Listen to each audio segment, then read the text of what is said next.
श्रीशैलेशदयापात्रं धीभक्त्यादिगुणार्णवं यतीन्द्रप्रवणं वन्दे रम्यजामातरं मुनिं लक्ष्मीनाथसमारम्भां नाथयामुनमध्यमाम् अस्मदाचार्यपर्यन्तां वन्दे गुरुपरम्परां यो नित्यमच्युतपदाम्बुजयुग्मरुक्मव्यामोहतस्तदितराणि तृणाय मेने अस्मद्गुरोर्भगवतोऽस्य दयैकसिन्धोः रामानुजस्य चरणौ शरणं प्रपद्ये माता पिता युवतयस्तनया विभूतिः सर्वं यदेव नियमेन मदन्वयानाम् आद्यस्य नः कुलपतेर्वकुलाभिरामं श्रीमत्तदङ्घ्रियुगलं प्रणमामि मूर्ध्ना भूतं सरश्च महदाह्वय भट्टनाथ श्रीभक्तिसारकुलशेखर योगिवाहान् भक्ताङ्घ्रिरेणुपरकाल यतीन्द्रमिश्रान् श्रीमत्पराङ्कुशमुनिं प्रणतोऽस्मि नित्यं भक्तामृतं विश्वजनानुमोदनं सर्वार्थदं श्रीषटकोपवाङ्मयं सहस्रशाखोपनिषत्समागमं नमाम्यहं द्राविडवेदसागरं திருவழுதி நாடென்னும் தென்குருகூரென்னும் மறுவினிய வன்பொருணலென்னும்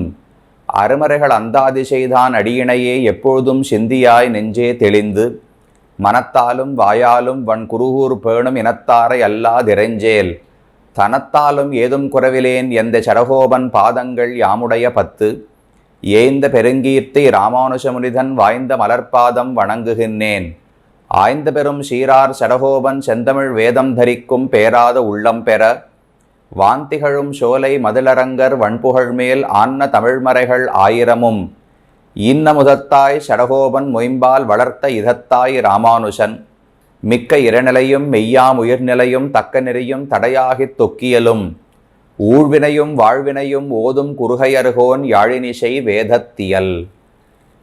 ஸ்ரீமத் வேதமார்க்க பிரதிஷ்டாபனாச்சாரிய உபய வேதாந்தாச்சாரியராய் பரமஹம்ச பரிவ்ராஜகாச்சாரியராய் எழுந்தருளி இருக்கும் ஸ்ரீ யதுகிரி யதிராஜ நாராயண ராமானுஜீயர் சுவாமியின் திருவடித்தாமரைகளில் அடியேனுடைய தண்டவத் பிரணாமங்களை சமர்ப்பித்துக் கொள்கிறேன். சுவாமியினுடைய ஆணையின்படி திவ்ய பிரபந்த தாரா என்கிற இந்த நிகழ்ச்சியின் மூலமாக நாம் ஒவ்வொரு ஆழ்வாரும் அருளிச் செய்த பிரபந்தங்களின் அர்த்தங்களை சுருக்கமாக பார்த்து வருகிறோம். அதிலே தற்போது திருவாய்மொழியினுடைய அர்த்தங்களை அனுபவித்து கொண்டு வருகிறோம். அதில் இன்றைய தினம் அடியேனுக்கு சுவாமியாலே இடப்பட்ட பணி 2ஆம் பத்து முதல் திருவாய்மொழி வாயும் திரையுகளும் என்கிற திருவாய்மொழி அதனுடைய அர்த்தத்தை விண்ணப்பிக்க வேண்டும் என்று அடியேனும் அறிந்த மட்டில் அவகாசம் உள்ள முறையில் இந்த பத்தினுடைய திருவாய்மொழியினுடைய அர்த்தங்களை விவரிக்கலாம் என்று துவங்குகிறேன். சுவாமி நம்மாழ்வார் எல்லா ஆழ்வார்களுக்குமே தலைவர், ஏன் எல்லா பிரபன்னர்களுக்குமே தலைவர். சரணாகதி செய்து பகவானுடைய அருளாலே முக்தியடைய விரும்புபவர்கள் அனைவருக்குமே கூட்டஸ்தர், பிரபன்னஜன கூட்டஸ்தர் என்று சுவாமி நம்மாழ்வார் அழைக்கப்படுகிறார். அந்த நம்மாழ்வார் பாடிய 4 பிரபந்தங்களுக்குள்ளே சாமவேதத்துக்கு சமமாக சாந்தோக்கிய உபனிஷத்துக்கு சமமாக கருதப்படுவது திருவாய்மொழி என்கிற அற்புதமான பிரபந்தம். 1102 பாடல்களாலே இந்த பிரபந்தம் அமைந்துள்ளது. அந்த 1102 பாசுரங்களை 100 திருவாய்மொழிகளாக பிரிப்பார்கள். அதிலே 10 திருவாய்மொழிகள் சேர்ந்து ஒரு 10 என்று சொல்லப்படுகிறது. அதில் முதல் 10னுடைய அர்த்தத்தை நாம் இதற்கு முன்னால் பல வித்வான்கள் உபன்யசிக்க கேட்டோம். முதலிலே உயர்வர உயர்நலம் என்று தொடங்கி கடைசியாக தனிவிரல் கற்பரேல் கல்வி வாயுமே என்று சுவாமி நம்மாழ்வார் தலை கட்டினார். அது முதல் 10. இனி அதைத் தொடர்ந்து வாயும் திரையுகளும் காணல் மடனாராய் என்கிற திருவாய்மொழியோடு 2வது 10 துவங்குகிறது. 2ஆம் 10 முதல் திருவாய்மொழியை நாம் பார்க்க வேண்டும். இந்த திருவாய்மொழியினுடைய அர்த்தம் என்ன? இந்த 10னுடைய அர்த்தம் என்ன? ஏன் இந்த பிரபந்தம் திருவாய்மொழி முழுவதற்கும் அர்த்தம் என்ன என்பதையெல்லாம் சுவாமி நம்பிள்ளை தன்னுடைய ஈடு வியாக்கியானத்திலே அவதாரிகையில் மிகவும் அற்புதமாக விவரித்திருக்கிறார். கீழே முதல் அத்தியாயத்தில் ஆழ்வார் என்ன தெரிவித்தார்? எத்தனையோ அர்த்தங்களை சொன்னார்.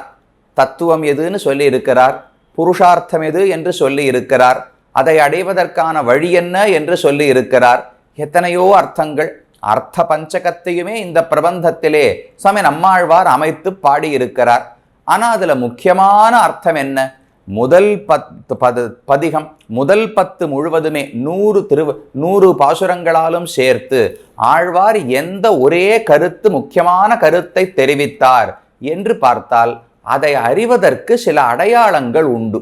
தாத்பரிய நிர்ணயம் என்று தெரிவிப்பார்கள். தாத்பரியம் என்றால் இந்த நூலினுடைய பகுதி இந்த அர்த்தத்தை பற்றித்தான் சொல்லுகிறது என்பதற்கு தாத்பரியம் என்று பெயர்.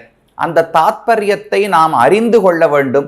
ஒரு நூலினுடைய என்ன உள்கருத்து என்ன, இந்த பகுதிக்கான கருத்து என்ன என்று அறிந்து கொள்வதற்கு ஒரு 6 அடையாளங்கள் உள்ளன என்று சாஸ்திரக்காரர்கள் தெரிவிக்கிறார்கள்.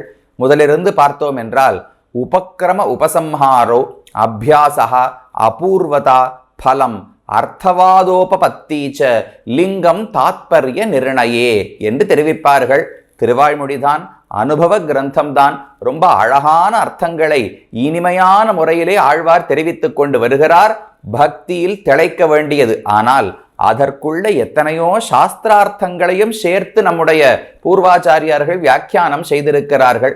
முதல் 10 முழுவதுமே எதை பற்றி பேசுகிறது என்றால் இந்த 6 அடையாளங்களையும் வைத்து பார்த்தோம் என்றால் கைங்கரியமே புருஷார்த்தம் என்று சொல்வதுதான் ஆழ்வாருடைய தாத்பரியம்னு தெரிவிக்கிறார்கள். முதல் 10 முழுவதுமே ஆழ்வார் தெரிவித்தது கைங்கரியம்தான் புருஷார்த்தம் என்று நிர்ணயம் செய்கிறாராம் ஆழ்வார். மற்ற உலகத்தில் எத்தனையோ இன்பங்கள் இருக்கலாம், மோக்ஷம் கைவல்ய மோக்ஷம் என்றும் இருக்கலாம், அதெல்லாம் முக்கியம் கிடையாது. வைகுந்தத்துக்கு போவது கூட முக்கியம் கிடையாது, கைங்கரியம் செய்வதுதான் முக்கியமானது என்று முதல் 10 ஆழ்வார் தெரிவித்தார். அதை எப்படி தெரிஞ்சுக்கலாம்னால் அதற்குத்தான் இந்த 6 அடையாளங்கள். முதல் அடையாளம் உபக்கிரம உபசம்ஹாரௌ. உபக்கிரமம் என்று சொன்னால் தொடக்கம், உபசம்ஹாரம் என்று சொன்னால் முடிவு. தொடக்கத்தையும் முடிவையும், முதலையும் முடிவையும் ஒரு நூலுக்கு பார்த்தோம் என்றால் அது எதை பற்றி பேசுகிறதுன்னு ஒருவாறு நாம் புரிந்து கொள்ளலாமே.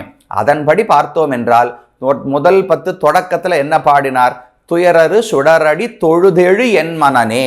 அங்க தொழுதுன்னு சொன்னால் அனைத்து விதமான கைங்கரியங்களையும் தான் ஆழ்வார் தெரிவிக்கிறார். அப்ப முதல் பாட்டிலும் கைங்கரியம் உள்ளது. கல்வி வாயுமே என்ற அதே பகவானை பற்றின ஞானம் பக்தி கைங்கரியத்தை தான் கடைசி பாசுரத்திலும் சொல்லி இருக்கிறார். அப்ப முதல் 10 முதலிலும் முடிவிலும் கைங்கரியமே சொல்லப்பட்டுள்ளபடியாலே அதுதான் இந்த பதிகத்துக்கு இந்த 10 திருவாய்மொழிக்குமான சாரமான கருத்து என்று நாம் முடிவெடுக்கலாம். அது உபக்கிரம உபசம்ஹாரங்கள். அடுத்தது அபியாசகா. ஒரு விஷயத்தை திரும்ப திரும்ப ஆழ்வார் சொல்லுகிறார் என்றால் அதுதானே அவர் கருத்தாக இருக்க வேண்டும். அப்படி இந்த 10 என்ன திரும்ப திரும்ப சொல்லுகிறார் என்றால் கைங்கரியத்தை தான் சொல்லுகிறார். அயற்பிலன் அலற்றுவன் தழுவுவன் வணங்குவன் அமர்ந்தே என்று பகவானுக்கு எப்படியெல்லாம் பாசுரம் பாட வேண்டும், கைங்கரியம் செய்ய வேண்டும். நாடாத மலர் நாடி நாள்தோறும் நாரணந்தன் வாடாத மலரடி கீழ் வைக்கவே வகுக்குன்னு பகவானுக்கு புஷ்பங்களை கொண்டு அர்ச்சனை செய்ய வேண்டும். வாயால் அவனை பாட வேண்டும். அம்மான் ஷீர் கற்பன் வைகலேன்னு பாடுகிறார். பகவானுடைய குணங்களை தினமும் அனுசந்தானம் செய்ய வேண்டும். அவனுக்கு மனசால கைங்கரியம் பண்ணணும், வாக்கால கைங்கரியம் செய்ய வேண்டும், உடலாலே கைங்கரியம் செய்ய வேண்டும். இப்படி திரும்ப திரும்ப பல பாசுரங்களிலே முதல் 10 முழுவதுமே கைங்கரியத்தை பற்றி சொல்லுகிறபடியாலே கைங்கரியமே புருஷார்த்தம் என்பதுதான் ஆழ்வாரின் கருத்து. இது 2வது அடையாளம் அபியாசம் என்று தெரிவிப்பார்கள். 3வது அபூர்வதா. உபசம்ஹாரோ அபியாசா அபூர்வதா.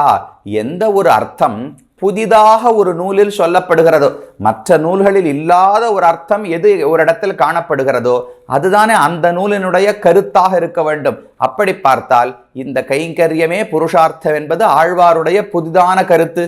புதிதானதுன்னா மற்ற நூல்களில் சொன்னது கிடையாதான்னு கேட்க வேண்டாம். மிக தெளிவாக இப்படி வேதத்திலே நாம் கண்டு தெரிந்து கொள்ள முடியாது. கைங்கரியமே புருஷார்த்தம்னு வேதத்தில் எங்க இருக்கு? வைகுந்தத்துக்கு போக வேண்டும், பகவானை அனுபவிக்க வேண்டும், அவன் பின்னாலேயே தொடர்ந்து செல்ல வேண்டும், இப்படியெல்லாம் இருக்கிறதே தவிர மிக தெளிவாக கைங்கரியம்தான் புருஷார்த்தம். அதை இந்த உலகத்தில் செய்தாலும் சரி, வைகுந்தத்தில் செய்தாலும் சரி என்று ஆழ்வார் தெரிவிக்கிறார். அப்ப அபூர்வம், இதற்கு முன் காணப்படாத புதிதான ஒரு விஷயத்தை ஆழ்வார் தெரிவிக்கிறார். புதிது என்பதற்காக வேதத்திலிருந்து மாறி பேசுகிறார் நினைக்க வேண்டாம்.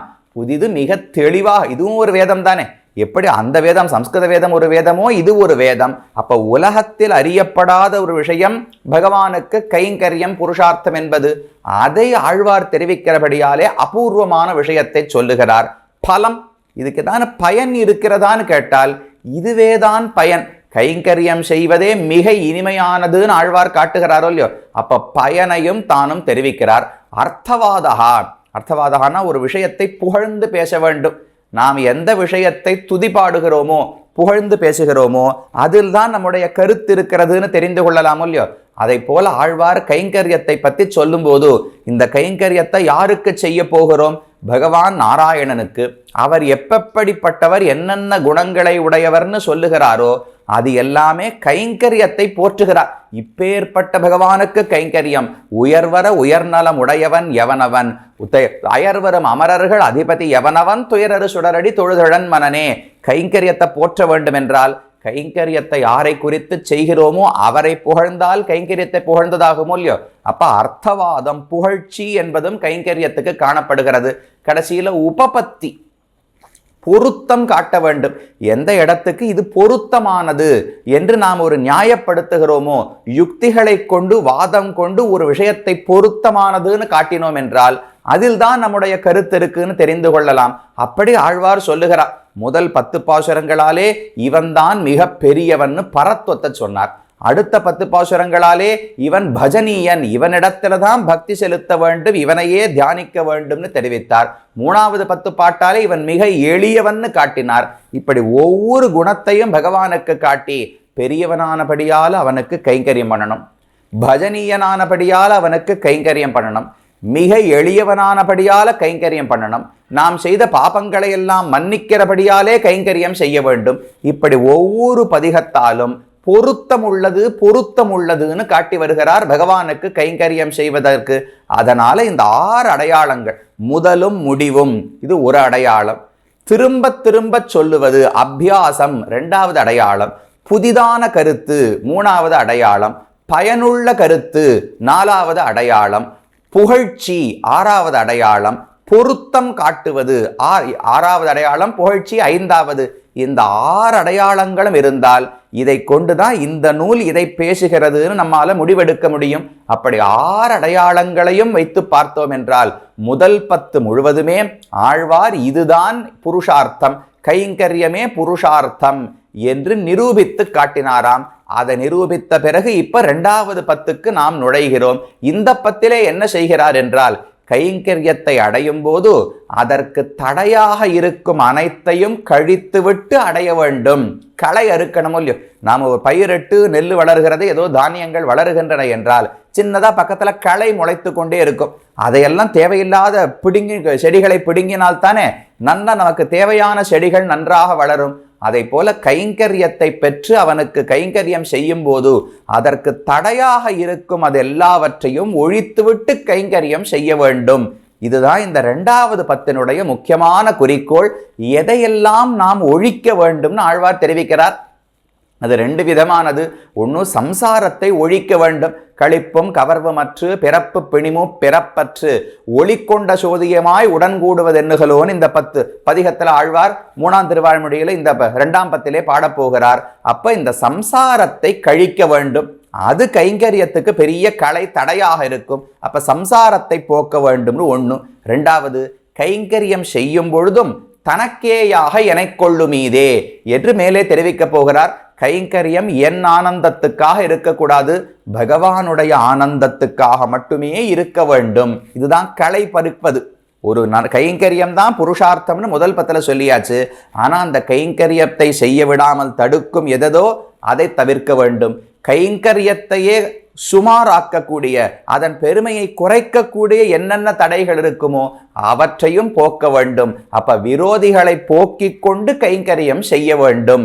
இதுதான் 2ஆம் 10ஆலே ஆழ்வார் தெரிவிக்கிறாராம். மேல 3ஆம் 10, 4ஆம் 10ன்னு வரிசையாக 3ஆம் 10ஆலே அதை எப்படியெல்லாம் செய்ய வேண்டும், பகவானுக்கும் பாகவதர்களுக்கும் எப்படி கைங்கரியம் செய்ய வேண்டும்னு 3வது 10ஆலே தானும் பிரார்த்திக்கிறார், ஆசைப்படுகிறார். 4ஆம் 10ஆலே அதில் ஐஸ்வர்யம் கைவல்யம் இந்த 2 தானே தடை. பகவானிடத்தில் ஆசை வரவிடாமல் தடுப்பது என்ன? உலக இன்பம், ஆத்ம இன்பம். இது ரெண்டையும் விட்டால் தானே பரமாத்மாவிடத்திலே ஆசை பிறக்கும். அதை கழிக்க வேண்டும்னு 4ஆம் பத்தில் சொல்றார். 5ஆம் பத்தாலே அதை போக்குவதற்கான சக்தி பகவானுக்குத்தான் உண்டுன்னு தெரிவிக்கிறார். 6ஆம் பத்தாலே பகவானுடைய திருவடிகளிலே சரணாகதி செய்கிறார். 7ஆம் பத்தாலே சரணாகதி பண்ண பிறகும் இன்னும் சம்சாரத்தில் துன்பப்படுகிறேனேன்னு வருத்தப்படுகிறார். இப்படி ஒவ்வொரு பத்தாக கடைசி 10ஆம் பத்திலே பகவான் மோட்சத்தை கொடுக்க ஆனந்தமாக பாடி தலை கட்டுகிறார் என்பது இந்த பிரபந்தத்தினுடைய போக்கு. நமக்கு இப்ப முக்கியமானது முதல் பத்திலே 6 தாத்பரிய லிங்கங்களையும் வைத்து பார்த்தால் ஆழ்வார் தெரிவித்தது கைங்கரியமே புருஷார்த்தம் என்று. இந்த 2ஆம் பத்திலே பார்த்தோம் என்றால் அந்த கைங்கரியத்தை செய்யும் போது என்னென்ன கலை என்னென்ன தடைகள் இருக்குமோ அவற்றையெல்லாம் போக்கிக் கொள்ள வேண்டும் என்று இந்த 2ஆம் பத்தாலே தெரிவிக்கிறார். அதுல முதல் திருவாய்மொழி இந்த வாயும் திரையுகளும் காணல் மடனாராய் என்கிற திருவாய்மொழி. இதுல என்ன செய்கிறார்? இந்த திருவாய்மொழி ஏன் பிறந்ததுன்னு பார்த்தால் மிக அழகான சங்கதி தெரிவிக்கிறார். எப்படி சம்ஸ்கிருதத்திலே பிரம்மசூத்திரம் என்று ஒரு நூல் உண்டு. வேதவியாசர் உபனிஷத்தினுடைய அர்த்தத்தை நமக்கு தெரிவிப்பதற்காக பிரம்மசூத்திரம்னு எழுதியிருக்கிறார். அதுல அதிகரணமாக இருக்கும். ஒரு அதிகரணம் முடிந்து அடுத்த அதிகரணம் ஏன் பிறக்கிறது என்று சங்கதி சொல்வது ரொம்ப முக்கியம். அதே போல இது ஆழ்வாருடைய அனுபவத்தினுடைய ஒரு பரிவாகம் தானே. ஏன் இந்த பாசுரத்தை பாடினார், அதற்கு பிறகு ஏன் இப்படி பாடுகிறார், அதற்கு பிறகு ஏன் இந்த பதிகம் வருகிறது என்று தொடர்ச்சி சொல்ல வேண்டும், சங்கதி சொல்ல வேண்டும். அதன்படி பார்த்தோம் என்றால் கடந்த பதிகத்துக்கும் இந்த பதிகத்துக்கும் எங்க சங்கத்தினால் போன 10 பாசுரங்களில் திருக்குறுங்குடி நம்பியை சேவிக்க வேண்டும் என்று ஆழ்வார் ஆசைப்பட்டாரோ இல்லையோ. மணியை வானவர் கண்ணனை தன்னதோர் அணியை தென்குருகூர் சடகோபன்னு கடைசியா பாடினார். நம்பியை தென்குறுங்குடி நின்னவர் செம்பனே திகழும் திருமூர்த்தியை உம்பர்வானவர் ஆதியம்சோதியை எம்பிரானை என் சொல்லி மறப்பனோ. அவரிடத்துல ஒரு தோஷம் இல்லை, எல்லா நிரம்பின குணங்களும் இருக்கின்றன. அவரை நான் எப்படி மறப்பேன், எப்படி தவிர்ப்பேன் என்று ரொம்ப ஆசைப்பட்டார். திருக்குறுங்குடி நம்பிய சேவிக்கணும், அவனோடு சேர வேண்டும். சேவிச்சா ஆழ்வாருக்கு போருமா? அவனோடு சேர்ந்து அணைத்து பேசி ஆலிங்கனம் பண்ணி கைங்கரியம் செய்ய வேண்டும் என்று ஆழ்வாருக்கு ஆசை. அது நிறைவேறாமல் போயிற்று. அதனால மிக அதிகமான துக்கம்.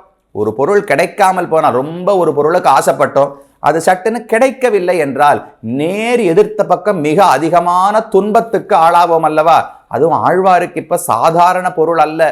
இது ஆழ்வார் 2வது முறை வருத்தத்தோடு பாசுரம் பாடுகிறார். இதற்கு முன்னமே முதல் 10 4வது திருவாய்மொழியிலே அஞ்சிறைய மடனாராய் அழியத்தாய் நீயும் நின் அம்சிறைய சேவலுமாய் ஆவாவென் எனக்கருளி என்று பகவானுக்கு தூது விட்டார்.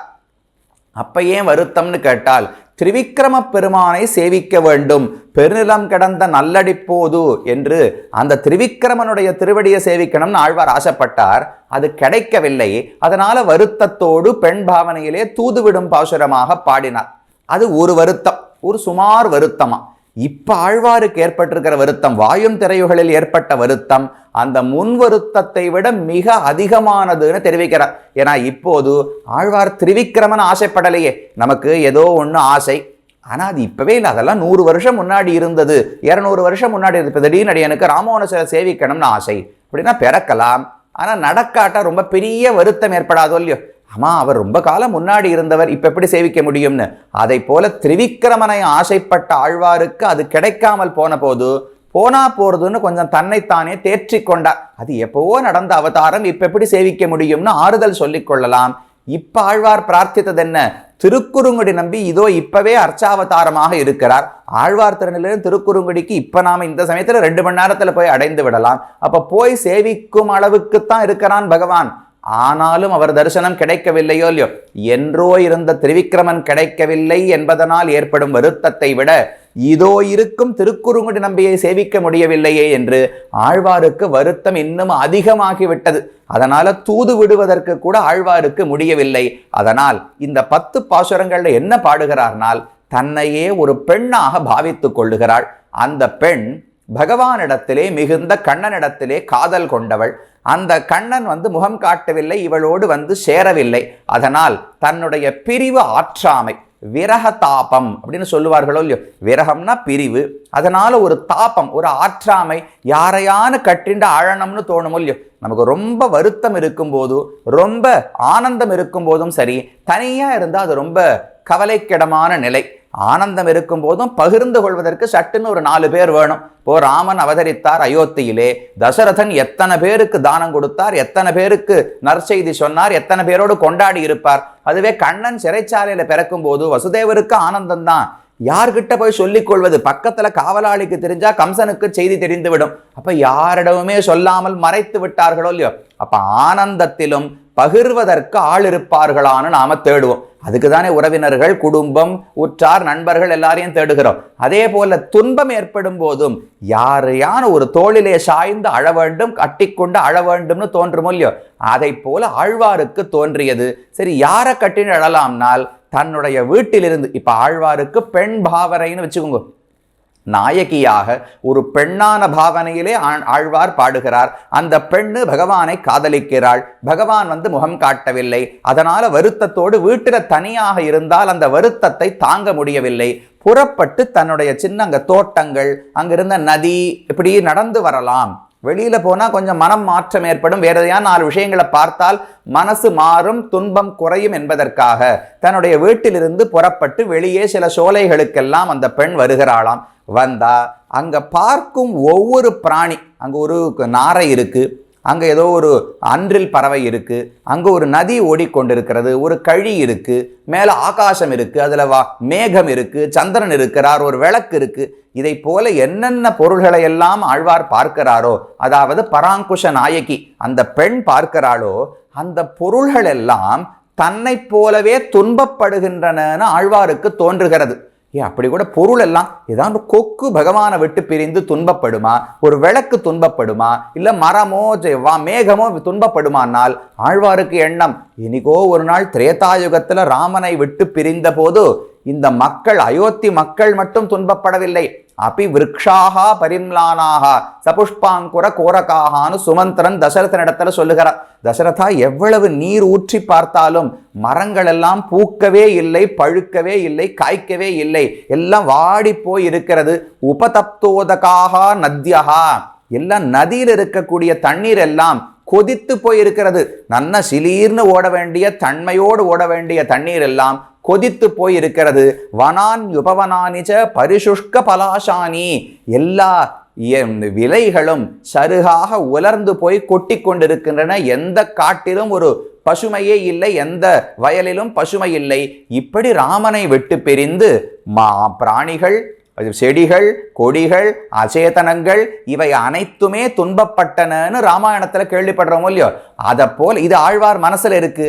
அது மனசுல இருக்கிறதுனால இப்ப தன்னை சுத்தி யாரையெல்லாம் பார்க்கிறோமோ, இப்போ ஒரு பயந்து போன ஒருத்தருக்கு எங்க பார்த்தாலும் பேயா இருக்கும், இருண்டதெல்லாம் பேய்னு சொல்லுவாளோ இல்லையோ. அதை போல ஆழ்வாருக்கு பகவானை விட்டு பிரிந்து துன்பம் அல்லவா. அதனால தன்னை சுத்தி யாரையெல்லாம் பார்க்கிறாரோ அவர்கள் தங்கள் தங்கள் சுபாவத்தில் இருக்கிறார்கள். அந்த நாரை மீன் கிடைக்கணுங்கிறதுக்காக ஒரே கண்ணும் கருத்துமா அந்த தண்ணீரையே பார்த்துட்டு இருக்கு. அதை பார்த்த உடனே தன்னை போலத்தான் அந்த நாரையும் பகவானால வஞ்சிக்கப்பட்டு விட்டது என்று ஆழ்வாருக்கு தோன்றுகிறது. மேகம் இருக்கு, மேகத்தை பார்த்து என்ன போல உன்னையும் பகவான் ஏமாற்றி விட்டானான்னு கேட்கிறார். அப்படி என்னென்ன பொருளை பார்க்கிறாரோ எல்லாருமே தன்னை போல் பகவானிடத்தில் மிகுந்த காதலோடே அவரை காண முடியாதபடியால் துவண்டு போய் விரகதாபத்திலே துன்பப்படுகிறார்கள் என்று தன்னை போன்றவர்கள் என்று நினைத்து கொண்டு அவர்களையும் கட்டிக்கொண்டு அழுகிறாராம். அதுதான் இந்த 10 பாசுரங்கள். அப்ப ஆழ்வார் அன்பு எவ்வளவு உயர்ந்ததுன்னு பார்க்கணும். நமக்கெல்லாம் பகவான் சேவை 12 மணிக்கு போகணும், கதவை சாத்திட்டா இன்னைக்கு சேவை கிடையாதுன்னு சொன்னால் சரி போனா போறது, அடுத்த வருஷம் வரைச்சே பார்த்துக்கலாம்னு திரும்ப வந்துருவோம். அது நமக்கிட்ட இருக்கிற அன்பு என்பது. ஆழ்வாருக்கு பகவான் மனசால பகவானை எப்போதுமே அவரால் சேவிக்க முடியும். ஆனா மனசால் சேவிப்பது அவருக்கு போறவில்லை. பாஹ்ய சம்ஸ்லேஷம், நேரடியாக அவனை காண வேண்டும், அணைக்க வேண்டும், கைங்கரியம் செய்ய வேண்டும்னு ஆழ்வாருக்கு எண்ணம். அது கிடைக்கவில்லை.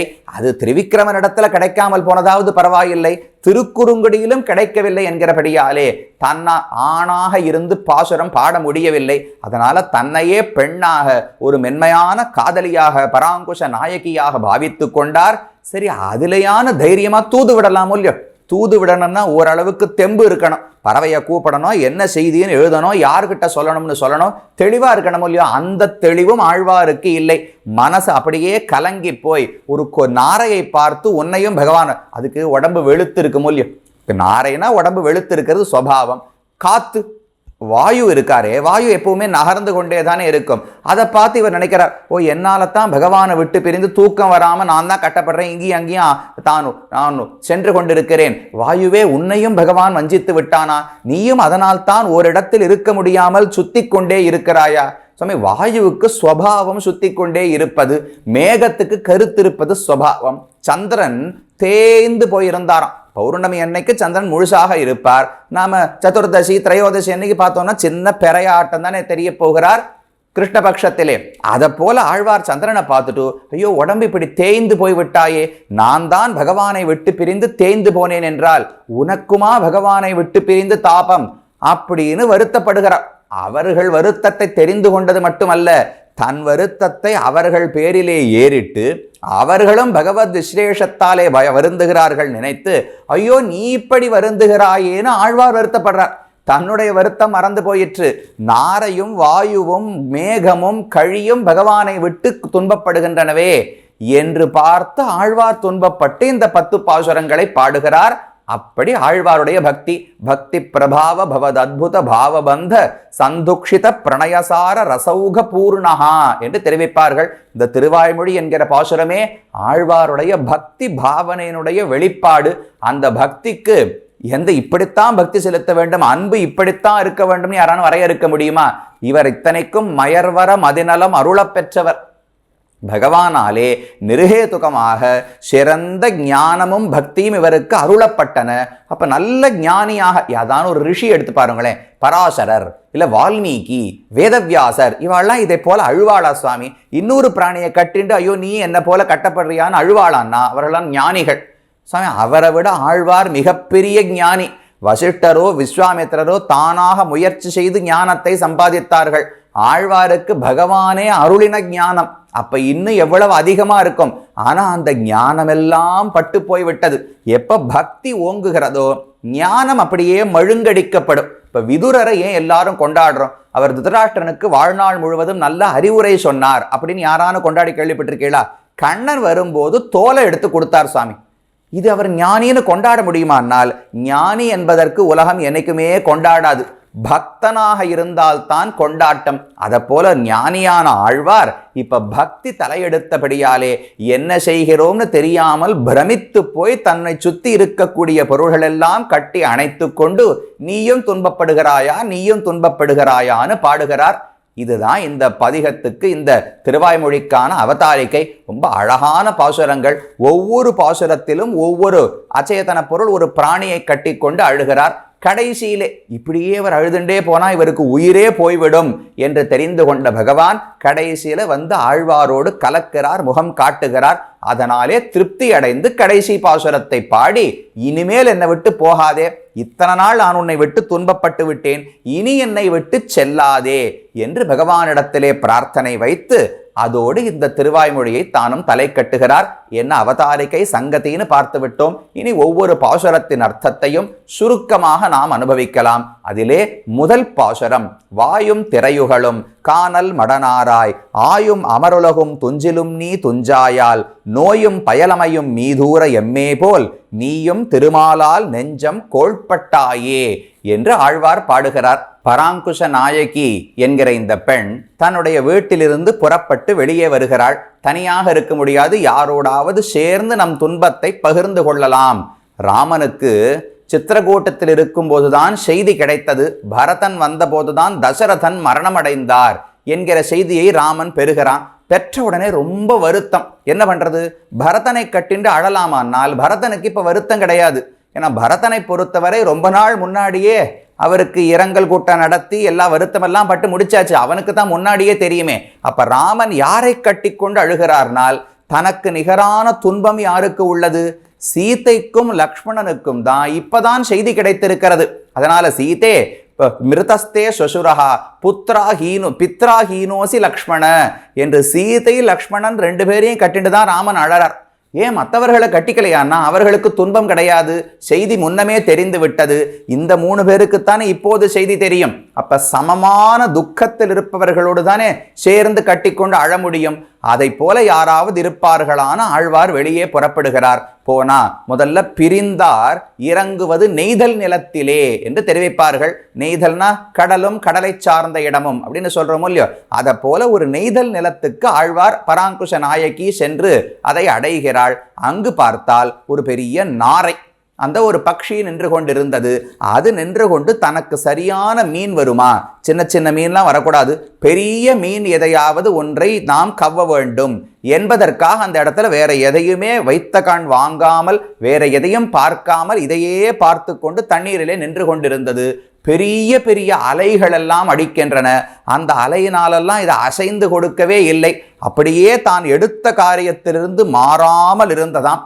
அதை பார்த்த உடனே தன்னை போலவே அந்த நாரையும் இருக்கிறதுன்னு ஆழ்வாருக்கு மனசிலே பட்டு அதனிடத்திலே பாசுரம் பாடுகிறார். வாயும் திரை உகழும் காணல் மடனாராய். வாயும் திரை, மேன்மேலும் மறுபடியும் மறுபடியும் அலைகள் ஓங்கி வந்து கொண்டிருக்கின்றன. அதுக்குள்ள முழுகி முழுகி வருதான் இந்த நாரை. வாயும் திரை உகழும், உகழும்னா அது அப்படியே தலைக்கு மேலே இட்டுக்கொண்டு அந்த அலையானது போகிறது. அப்படியானா நம்ம சட்டுன்னு நகர்ந்துருவோம் இல்லையோ. பெரிய அலைகள் வந்தால் நம்முடைய இடத்திலிருந்து நாம் நகர்ந்து விடுவோம். ஆனால் அந்த நாரை நகரவே இல்லையா. எனக்கு வேண்டிய மீன் கிடைக்கும் வரை நான் இங்கிருந்து செல்ல மாட்டேன் என்கிற உறுதியோடு பிடித்த காரியத்தை விடமாட்டேன் என்று சொல்லியோ. அதனால மடனாராயின்னு ஆழ்வார் பாடுகிறார். வாயும் திரை உகழும் காணல் மடனாராய். அந்த தண்ணீர்ல இருக்கக்கூடிய மடப்பம் அப்படின்னு சொன்னா பற்றினதை விடமாட்டேன், நான் பிடிச்சின்றதை விடமாட்டேங்கிற ஒரு உறுதிக்கு மடப்பம்னு பெயர். அதனால் அப்படி அந்த மடப்பம் இருக்கிறபடியாலே மடனாராய். ஆழ்வாருக்கு தன்னை போலவே தோன்றுகிறது அந்த நாரை. நானும் பகவானை பிடித்து கொண்டு உலகத்தார் என்ன ஏசினாலும் தாய்மார்கள் என்ன சொன்னாலும் பகவானை விடமாட்டேன்னு விடாப்பிடியா பிடிச்சுட்டு இருக்கேனா, நீயும் அதே போல விடாப்பிடியாக இருக்கிறாயே. அதனால உனக்கும் எனக்கும் ஒற்றுமை இருக்கிறதுன்னு ஆழ்வார் நினைக்கிறார்.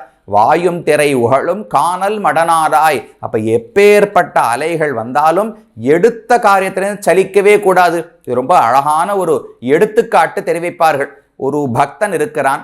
உலகத்துல வாழும்போது எத்தனையோ துன்பங்கள் மாறி மாறி வந்து கொண்டுதான் இருக்கும். அந்த துன்பங்களுக்காக நாம் பகவானுடைய திருவடிகளில் வைத்த ஈடுபாடிலிருந்து நகர்ந்து போய் விடலாமா, அதை விட்டு கொடுக்கலாமானால் விடுக்கவே கூடாதான். அழகா தெரிவிக்கிறார். அபிபூயமானாகா வியசனைஹி யதா அதோக்ஷத சேதசா. ஒரு பெரிய மலை பேரிலே மழை பெய்கிறது. அதை வர்ணிப்பதற்கு ஒரு கவிஞர் என்ன எடுத்துக்காட்ட சொல்றார்னால், எத்தனை துக்கங்கள் ஏற்பட்டாலும் பகவத் பக்தர்கள் எப்படி அசையாமல் இருப்பார்களோ அதை போல அந்த மலைகள் அசையாமல் இருந்தன என்று ஒரு அழகான சம்ஸ்கிருதத்திலே ஒரு கவிஞர் பாடுகிறார்.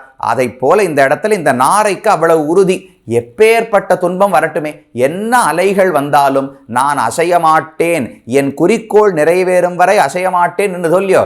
அதை பார்த்து ஆழ்வார் பாடுகிறார். காணல் மடனாராய் ஆயும் அமருலகும் துஞ்சிலும் நீ துஞ்சாய். ஆய் அப்படின்னா என்னுடைய தாயார்னு அர்த்தம். தாயாரும் தூங்குவது கிடையாது. ஏன் தாயார் தூங்கல? பராங்குஷ நாயகனுடைய தாய் தூங்க முடியாதானால் முதல்ல அவளுக்கு முன்காலத்திலெல்லாம் பயம். இந்த பெண்ணை நல்லபடியா ஒரு மணவாளனிடத்துல கல்யாணம் பண்ணி கொடுக்கணுமே, சிறந்த ஒரு கணவனை கணவனிடத்துல இவளை சேர்த்து வைக்க வேண்டும்னு தாய்க்கு பயம் இருந்தது. அதெல்லாம் ஆழ்வார் பகவானை காதலிக்கிறார் என்று தெரிவதற்கு முன்னால், காதல் தெரிந்த உடனே இந்த பகவானிடத்தில் இவர் எப்படி போய் சேரப்போகிறாரோன்னு தாய்க்கு பயம். அப்ப காதலிப்பதற்கு முன்னாலும் தாய்க்கு பயம், நல்ல கணவன் அமைய வேண்டுமே என்று. இப்போதும் தாய்க்கு பயம், இவ்வளவு பெண் துன்பப்படுகிறாளே, இந்த கண்ணனை விட்டு துன்பப்படுவதை பார்த்து தாயாரால தூங்க முடியலையா. லக்ஷ்மணன் 14 ஆண்டுகள் ராமனோட கூட போனாரோ இல்லையோ, ராமன் தரையில படுப்பதை பார்த்து லக்ஷ்மணனுக்கு தூக்கமே வராதான். 14 ஆண்டுகள் முடிந்த பிறகுதான் லக்ஷ்மணன் தூங்கினான்னு தெரிவிப்பார்கள். அதை போல தன்னுடைய பெண் துன்பப்படுவதை பார்த்து தாயாரால தூங்க முடியவில்லை. அந்த தாயாரே தூங்கிவிட்டாலும் ஆயும் அமருலகும் துஞ்சிலும் நீ துஞ்சாய்னு தெரிவிக்கிறார். அப்ப தாயும் தூங்கினாலும்னா, ஏன் தாய் பொதுவா தூங்க மாட்டாளா? நன்னா தூங்கலாம். என்னால் பெண்ணுக்கு நல்ல கணவன் வேண்டுமேனு முதல்ல கஷ்டம், கவலை. இப்போது பெண் இவ்வளவு துன்பப்படுகிறாளே தன்னுடைய மணவாளனை விட்டுன்னு கவலை. அதனால என் தாயார் தூங்குவதே ரொம்ப கஷ்டம். அடுத்தது அமருலகு. அமருலகுன்னா நித்திய சூரிகளுக்கு தூக்கமே கிடையாதே. அபிபாசகா விஜிகத்சகா சத்தியகாமகா சத்திய சங்கல்பகான்னு சாஸ்திரம் சொல்லுகிறது. அங்க போனால் நமக்கு பசி, தாகம், தூக்கம், களைப்பு எதுவுமே வரப்போவதே கிடையாது. அந்த நித்திய சூரிகளே தூங்கினாலும் கூட என்னுடைய தாயே தூங்க மாட்டா, அவளே தூங்கினாலும், நித்தியசூரிகளுக்கு தூக்கம் என்றாலே என்னன்னு தெரியாது, அவர்களே தூங்கினாலும் கூட ஆயும் அமருலகும் துஞ்சிலும் நீ துஞ்சாய், நீ தூங்காமல் இருக்கிறாயே என்று ஆழ்வார் பாடுகிறார். இதை பார்த்து அவர் என்ன நினைச்சுக்கிறார்? துஞ்சாய் ஆல்னா அதனாலே, ஆதலால் அப்படின்னு அர்த்தம் பண்ணிக்கணும். ஆயும் அமரலுகும் துஞ்சிலும் நீ துஞ்சாய், ஆதலால் நோயும் பயலமையும் மீதூர எம்மே போல் நீயும் திருமாலால் நெஞ்சம் கோள்பட்டாயே. நோய்னா காதல் என்கிற நோய். இந்த இடத்துல ஆழ்வார் பல இடங்கள்ல நோய்னு திரும்ப திரும்ப சொல்லுவார். என்ன நோய்னால் உடலுக்கோ மனசுக்கோ வேற எந்த நோயும் கிடையாது. இது உற்ற நன்னோய், இது தேறினோம்னு ஆழ்வார் பாட்டு. ஒவ்வொரு ஆத்மாவுக்கும் கண்டிப்பா வரவேண்டிய ஒரு நோய். பொதுவா மற்ற நோய்கள் எல்லாம் நம்முடைய உடலுக்குத்தான் வரும், இல்ல மனசுல நோய்கள் வரும். ஆத்மாவுக்கு ஒரு நோய் வருமா? இப்படி சுவாமி, ஆத்மா ஒண்ணுமே பண்ண முடியாது. நைனம் சிந்தந்தி சஸ்திராணி நைனம் தகதி பாவகா நச்சைனம் கிளேதயன் தியாபகா. கண்ணன் அவ்வளவு சொல்றாரே, வெட்ட முடியாது, கொளுத்த முடியாது, எரிக்க முடியாது, நனைக்க முடியாது, இவ்வளவு சொல்றார். என்னால் எல்லாம் உண்மைதான். இந்த பக்தி என்கிற ஒரு நோய் வரும் வரை ஆத்மாவை ஒண்ணுமே பண்ண முடியாது. பக்தி வந்து விட்டால் அது என்ன பாடு ஆத்மாவை படுத்துகிறது. ஆனா இது தவறான நோய் கிடையாது, உற்ற நல் நோய். இது ஒவ்வொரு ஆத்மாவுக்கும் வரவேண்டிய வியாதி என்று ஆழ்வார் தெரிவிக்கிறார். அந்த நோயும் பயலமைன்னு சொன்ன வைவரண்யம், நாரை வெளுப்பா இருக்கும் போல உடம்பு. ஆழ்வாருக்கும் பகவானை விட்டு பிரிந்து உடம்பெல்லாம் வெளுத்து போச்சு. தன்னுடைய நிறத்தை இழந்து விட்டார் ஆழ்வார். உடம்பெல்லாம் வெளுத்து போய் ஏதோ வியாதி வந்த மாதிரி ஆகிவிட்டது. அந்த நாரைக்கும் உடம்பு வெளுப்பா இருக்கா, தனக்கு உடம்பு வெளுப்பா இருக்கா. என்ன போலத்தான் நீயும் ஆகிவிட்டாயா, பகவானை விட்டு பிரிந்து நீ துன்பப்படுகிறாயான்னு கேட்கிறார். நோயும் பயலமையும் மீதூர எம்மே போல் நீயும் திருமாலால் நெஞ்சம் கோட்பட்டாயே. எம்மே போல், நான் எப்படி பகவானை விட்டு பிரிந்து என் மனதை பறிகொடுத்தேன். நெஞ்சம் கோள்பட்டாய், கோள்படுவதுன்னா பறிகொடுப்பதுன்னு அர்த்தம். நான் எப்படி என்னுடைய நெஞ்சை பகவானுக்கு பறிகொடுத்து விட்டு அதனால் என்னுடைய நோய், காதல் நோய் வளர்ந்து போய், பயலமை, நான் எப்படி வெளுத்து போய் வைவர்ணியம் அடைந்திருக்கிறேனோ அதே போலத்தான் நீயும் அடைந்தாயா. நோயும் பயலமையும் மீதூர, இனிமே அதெல்லாம் தாங்கக்கூடிய அளவிலேயே இல்லை, தலைக்கு மேல நமக்கு காதல் சென்று விட்டது. மீதூர எம்மே போல் நீயும் திருமாலால் நெஞ்சம் கோட்பட்டாயே. அதுவான சாதாரண பகவான் பிரம்மச்சாரி நாராயணனா இருந்தாலாவது போனா போறதுன்னு பிரிஞ்சு இருக்கலாம். திருமாலால் நெஞ்சம் கோட்பட்டாயே, ஏன் ஆழ்வார் குறிப்பிட்டு திருமால்னு சொல்றார்? வெறும் மால்னு சொன்னா நாராயணன் அர்த்தம். ஸ்ரீமன் நாராயணன் திருமாலால் நெஞ்சம் கோட்பட்டாயே, திருமால் உன் நெஞ்சத்தை கவர்ந்து விட்டாரானால் ஆழ்வாருக்கு ரொம்ப வயிறு எரிகிறது. புருஷகாரம் சேர்த்து வைப்பதற்கு பிராட்டி இல்லாவிட்டாலாவது, ஆமா பகவான் கூட என்னை சேர்த்து வைக்கிறதுக்கு ஆள் இல்லை, அதனால பிரிந்திருக்கிறேன்னு தன்னை பிரிவு ஆற்றாமையை தனித்து கொள்ளலாம். கூடவே மகாலட்சுமி தாயார் இருக்கிறாள். ஒவ்வொரு ஜீவாத்மாவையும் பரமாத்மாவோடு சேர்த்து வைப்பதற்குத்தான் அவள் இருப்பதே. அந்த பிராட்டியும் இருக்கும் போதும் கூட என்னால பகவானை அடைய முடியவில்லையே ஆழ்வாருக்கு இன்னும் வருத்தம் அதிகம். அதனால தான் பாடும்போது நீயும் திருமாலால் நெஞ்சம் கோட்பட்டாயே. வெறும் நாராயணன்னா கூட எனக்கு அவ்வளவு ஈர்ப்பு இருந்திருக்காது. ஸ்ரீமன் நாராயணன் திருமகள் கேழ்வன்னு பகவானை தெரிஞ்சினதுக்கு அப்புறம் தான் ஆழ்வாருக்கு ரொம்ப ஆசை அதிகமாக பிறந்ததாம். அவள் கூட இருந்தாலும் என்னால் அடைய முடியவில்லையேன்னு ஆழ்வாருக்கு வருத்தம். அப்ப என்னை போல்தான், எம்மே போல்னால் ரெண்டு பேருக்கும் பொருத்தம் பாருங்க. எடுத்த காரியத்தை விடமாட்டேன் மடப்பம் ஆழ்வாருக்கும் உண்டு, அந்த நாரைக்கும் உள்ளது. ரெண்டாவது, உடல் வெளுத்து போனது ஆழ்வாருக்கும் உள்ளது, நாரைக்கும் உள்ளது. எவ்வளவு துக்கம் வந்தாலும் பொறுத்து கொள்வது ஆழ்வாருக்கும் உள்ளது, நாரைக்கும் உள்ளது.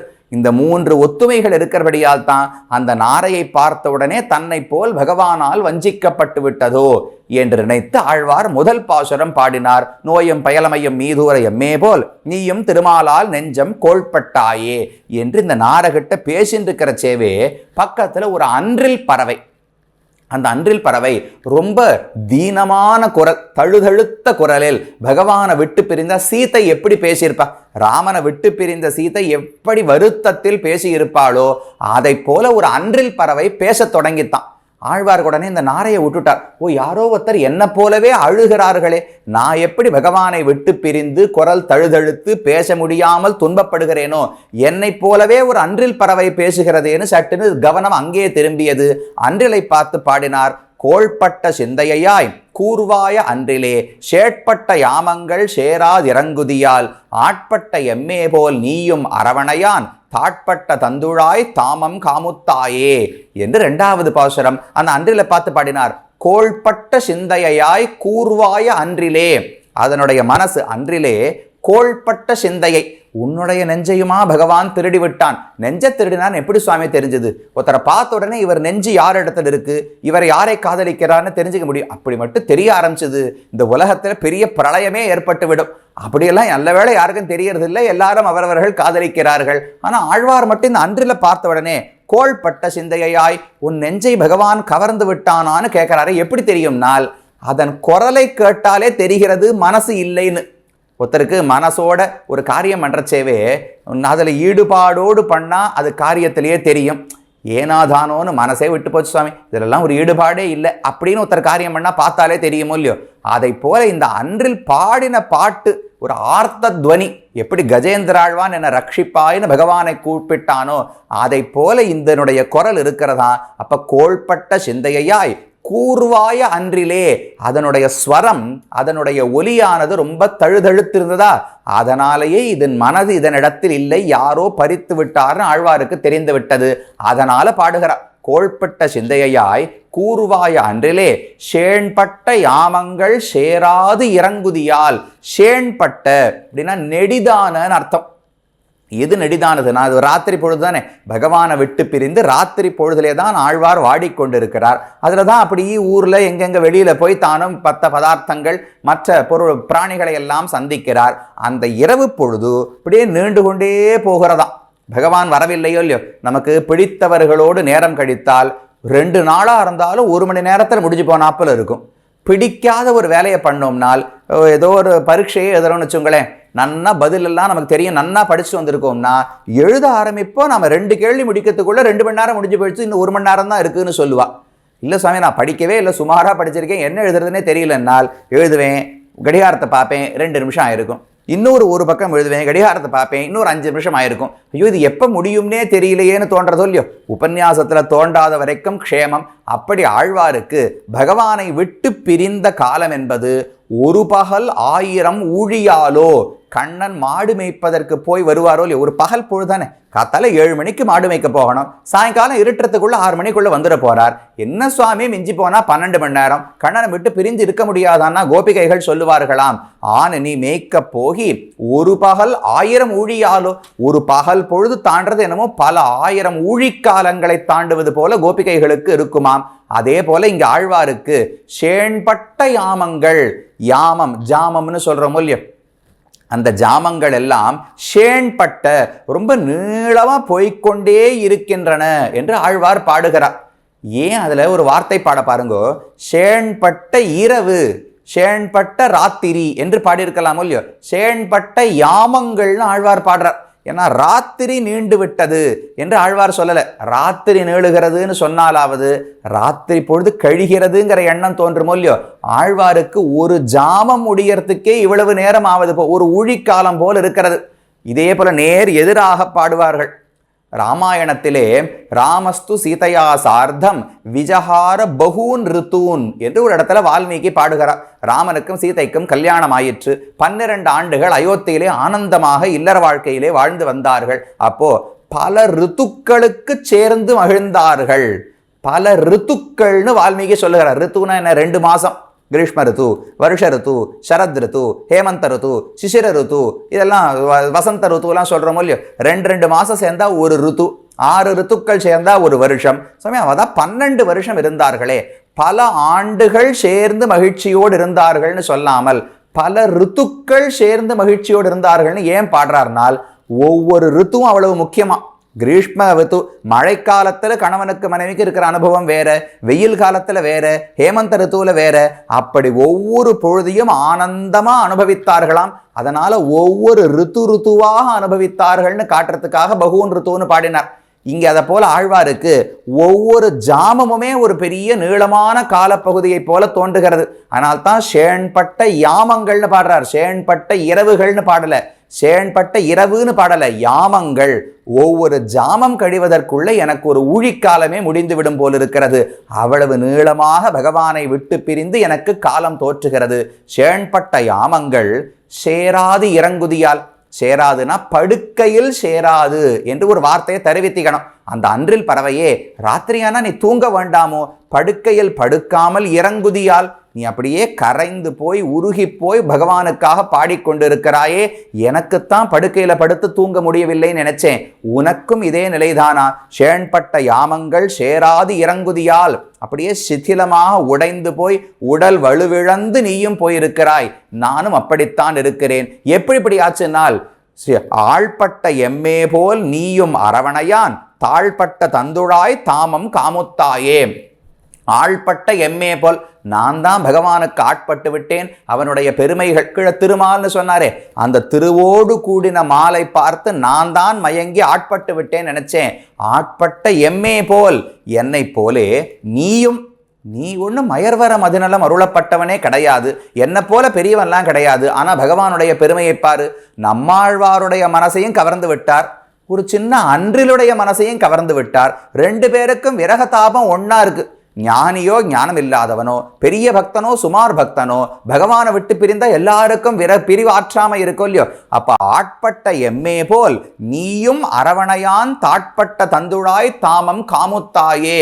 ஆழ்வார் கேட்கிறார், நான் என்ன ஆசைப்பட்டேனோ அதைத்தான் நீ ஆசைப்பட்டாயா என்று ஆழ்வார் கேட்கிறார். ஆழ்வாருக்கு என்ன ஆசைனால் அதை சொல்ற. அரவணையான் தாழ்பட்ட தந்துழாய் தாமம் காமுற்றாயே. நான் என்ன தெரியுமா ஆசைப்பட்டேன்? பகவான் பாம்பு படுக்கை அரவணையிலே படுத்து கொண்டிருக்காரோ இல்லையோ. முதல் பாட்டுல கல்யாணம் எடுத்து திருமால்னு சொல்லிட்டார். கல்யாணம் எடுத்துன்னா படுக்கையில படுக்கணுமோ இல்லையோ, அதனால்தான் அரவணையான் இந்த பாசுரத்துல படுக்கையை பாடுகிறார். அரவணையான் தாழ்பட்ட தந்துழாய் தாமம். பகவான் தோல்ல திருத்துழாய் மாலை அணிந்து கொண்டிருப்பாரோ இல்லையோ. தன் துழாய் தாமம்னா திருத்துழாய் மாலை, குளிர்ந்த திருத்துழாய் மாலை. அந்த மாலையை ஆழ்வார் ஆசைப்பட்டாராம். காமுற்றாயே. காமம்னா ரொம்ப அதிகமான ஆசைன்னு அர்த்தம். பொதுவாக ஒரு விஷயம் பிடிக்கும் அப்படின்னு சொல்றதுக்கும், சுவாமி இது இல்லாட்டா என்னால் வாழவே முடியாது அப்படின்னு சொல்றதுக்கும் ஒரு வேறுபாடு இருக்கோ இல்லையோ. அந்த ரெண்டாவது நிலை உயர்ந்த அதிகமான ஆசைக்குத்தான் காமம்னு பெயர். ஆழ்வாருக்கு பகவானுடைய திருத்துழாய் மாலை வேணும்னு ரொம்ப பெரிய காமம். அதுவும் எந்த திருத்துழாயும் கொடுக்கூடாது. அவர் தலையில் அணிந்து கொண்ட திருத்துழாய் வேண்டாம், தோளில் அணிந்து கொண்ட திருத்துழாய் வேண்டாம், மார்பில் அணிந்து கொண்ட திருத்துழாய் வேண்டாம். தாழ்பட்ட தந்துழாய். பகவான் தன்னுடைய திருவடியால திருத்துழாயை மிதிச்சிருப்பாரோ இல்லையோ. அங்க பாப்பு படுக்கையில படுத்துட்டு இருக்கார் ஆதிசேஷன் பேரிலே. அது தனியாக கிடையாது. திருமால்னு எப்ப முன் பாசுரத்துல சொல்லிவிட்டாரோ, பெருமானம் பிராட்டியும் சேர்ந்து ஆதிசேஷன் பேரிலே படுத்து கொண்டிருக்கிறார்களாம். அவர்கள் படுத்து கொண்டிருக்கும் போது ரெண்டு பேருமா சேர்ந்து காலால கீழே இருக்கிற திருத்துழாய் மாலையை துகைத்திருப்பார்களோ இல்லையோ. அந்த ரெண்டு பேர் திருவடியும் பட்ட மாலை எனக்கு வேண்டும்னு பாடுகிறார். பாசுரத்தில் அப்படி கிடையாது. அரவணையான் தாழ்பட்ட தந்துழாய். பாம்பனையில் படுத்த பகவானுடைய தாழ்பட்ட திருவடிகளாலே திருவடிகளாலே துகைக்கப்பட்ட தந்துழாய் தாமம் துளசி மாலைன்னு மட்டும்தான் பாசுரத்தில் இருக்கு. ஆனா அந்த இடத்துல நம்பிள்ள தெரிவிக்கிறார், எப்ப முன்னாடி பிராட்டி இருக்கிறாள்னு சொல்லிவிட்டாரோ அப்ப பிராட்டியோடு சேர்ந்து படுக்கையில் கிடக்கும் பகவான் அந்த திருத்துழாய் மாலையை துகைக்க வேண்டும். காலை எழுந்தவுடனே அந்த மாலை எடுத்து எனக்கு பிரசாதமாக கொடுத்தால் அதுல எனக்கு ஆசை. அன்றில் பறவையே, நான் இதை ஆசைப்பட்டேன், நீயும் இதைத்தான் ஆசைப்பட்டாயா? ஆள்பட்ட எம்மே போல் நீயும் அரவணையான் தாழ்பட்ட தந்துழாய் தாமம் காமுற்றாயே. நீயும் அதைத்தான் ஆசைப்பட்டாயா? எனக்குத்தான் அந்த துகைக்கப்பட்ட திருத்துழாயில் காமம் நினைத்தேன், நீயும் அதே போல் ஆசைப்பட்டு அது கிடைக்காதபடியாலே சேண்பட்ட யாமங்கள் சேராது இறங்குதி. இப்படி எத்தனை ஜாமங்கள் போனாலும் படுக்கையிலே கிடந்து உறங்க முடியாமல் நீயும் துன்பப்படுகிறாய் போலும் என்று அடுத்து ஒரு அன்றிலை பற்றி ஆழ்வார் பாடினார். அந்த அன்றில் பேசிக்கொண்டே இருக்கா. இந்த பக்கம் முதல்ல நாரைய பாடினார். அதுக்குள்ள அன்றிலுடைய சத்தம் கேட்டுது. அந்த அன்றில் பறவைகிட்ட பேசினா பக்கத்துல கடல் ஓன்னு ஒரு சத்தத்தோட எப்பவும் அலைகளோடு இருக்குமோ இல்லையோ, அந்த கடலுடைய சத்தம் கேட்டா இந்த அன்றிலுடைய சத்தமாவது ஏதோ ஒரு ஸ்வரம், ஒரு ராகம், ஏதோ ஒன்னான்னு இருந்தது. கடலோசைக்கு என்ன இருக்கு? அதுல இது எழுத்துன்னு சொல்ல முடியாது, இது சொல்லுன்னு சொல்ல முடியாது, இது பொருளே கிடையாது. வெறும் ஓன்னு ஒரு இரைச்சல் சத்தம் மட்டும் கேட்டிருக்கோம் இல்லையோ. அந்த கடல் சத்தம் கேட்டது. உடனே திரும்பி கடலை பார்த்து ஆழ்வார் பாடுகிறார். 3வது பாசுரம். காமுற்ற கையறவோடு எல்லே இராப்பகல் நீமுற்ற கண் துயிலாய் நெஞ்சுருகி ஏங்குதியால் தீமுற்ற தென்னிலங்கை ஊட்டினான் தாழ் நயந்த யாமுற்றதுற்றாயோ வாழி கனைகடலே என்று 3வது பாசுரம். கனை கடல். கனைப்பதுன்னா நமக்கு ஒருத்தர் இடத்துல ரொம்ப பிரிவு, அதனால வருத்தம், ஆனால் வாய் விட்டு அழ முடியல. ஒரு 10 பேருக்கு நடுவில் இருக்கும், ரொம்ப வருத்தத்தில் இருக்கும்னு வச்சுங்களேன். அப்போ நேர வாய் விட்டு அழ முடியாது. அப்படியே ஒரு விம்மிண்டு. குழந்தைகளே பொதுவாக சட்டுன்னு ஏதோ ஒரு பொம்மை வேணும்னு கேட்டு கிடையாதுன்னு சொல்லிட்டோம்னால் அப்படியே வாயெல்லாம் சுருங்கி போகும், கண்ணிலேருந்து தண்ணீர் வரும். ஆனால் வேணும்னு அதை அடக்கிண்டு அழாமல் அப்படியே விம்மிண்டு தானும் இருக்குமோ இல்லையோ, அதை போல கடல் கனைத்து கொண்டு இருக்கிறான். என்ன கனைக்கிறதுன்னா வாய் விட்டு அழ முடியவில்லை, விம்மிக்கொண்டு பொறுமிக்கொண்டு இந்த கடல் இருந்தது. அந்த கடலை பார்த்த உடனே ஆழ்வாருக்கு நீ என்னை போல் துன்பப்படுகிறாய்னு தோன்றியது. அதனால பாடுறார், காமுற்ற கை அறவோடு. காமுற்ற, நீ எதை ஆசைப்பட்டாயோ, கையறவுனா அது கிடைக்கவில்லைன்னு அர்த்தம். ஆசைப்பட்டது கிடைக்காதபடியாலே எல்லைன்னா ரொம்ப ஆச்சரியம். இவ்வளவு துன்பமா? நான் தான் பகவானை விட்டு அதிகமாக துன்பப்படுறேன்னு நினைச்சேன், இந்த கடல் என்னை விட துன்பப்படுகிறதேன்னு ஆழ்வாருக்கு ஆச்சரியம். அதனால எல்லே அப்படின்னு ஆச்சரியத்திலே பாடுகிறார். காமுற்ற கை அறவோடு, ஆசைப்பட்டது கிடைக்காதபடியாலே இராப்பகல் நீ முற்ற கண் துயிலாய் நெஞ்சுருகி ஏங்குதியால். இரவோ பகலோ நீ முற்ற கண் துயிலாய். பகலும் சரி இரவும் சரி நீ ஒரு க்ஷணம் கூட கண்ணு தூரங்குவதே கிடையாது.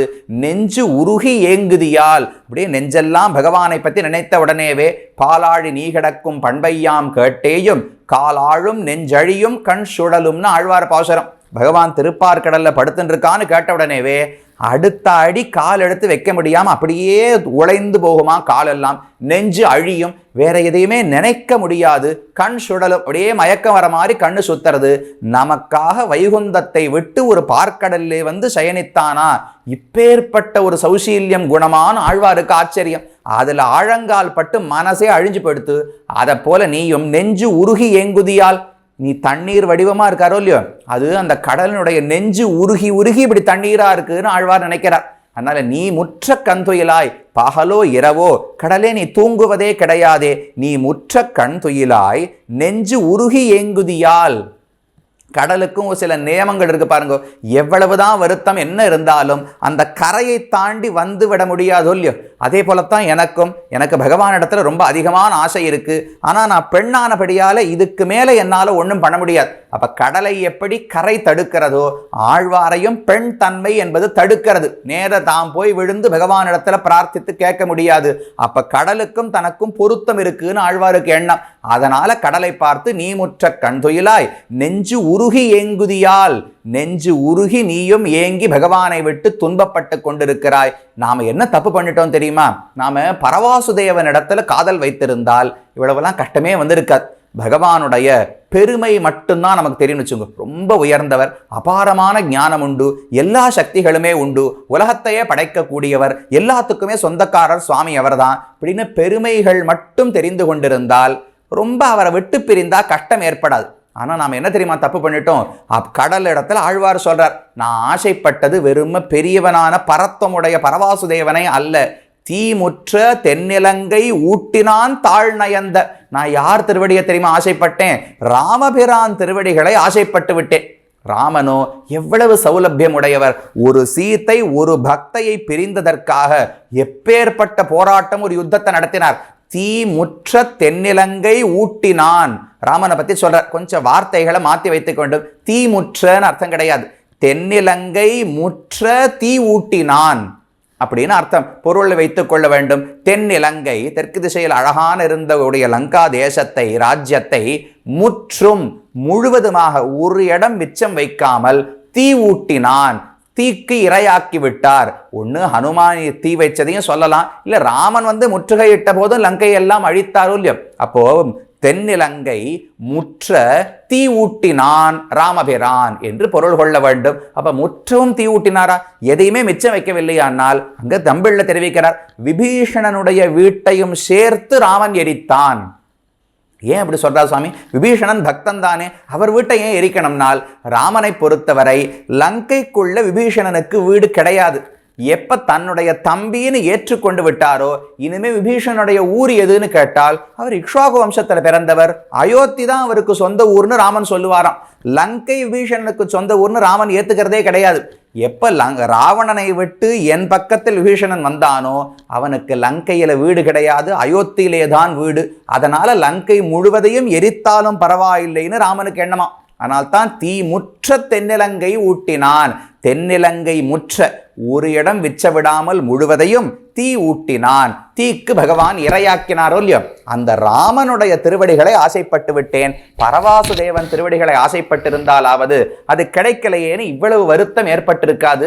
அந்த மேன்மையோடு கூட எவ்வளவு எளிமை, எவ்வளவு சௌசீல்யம். ஒரு குகனோடும் சுக்ரீவனோடும் ஒரு விபீஷணனோடும் எப்படி பகவான் பழகினார். எல்லாரையும் தம்பின்னு சொல்லிண்டார். சீதையை விட்டு பிரிந்ததற்காக உண்ணாது உறங்காது ஒலிகடலை ஊடறுத்து பெண்ணாக்கை ஆப்புண்டு ஒரு பக்தையை விட்டு பிரிந்ததற்காக அந்த சீதை துன்பம் துடைப்பதற்கு எவ்வளவு பெரிய யுத்தத்தை நடத்தினார். அந்த ராமனுடைய திருவடிகள் ஆசைப்பட்டேனா அதனால தான் கிடைக்கவில்லையேன்னு வருத்தம் அதிகமாக இருக்கிறது.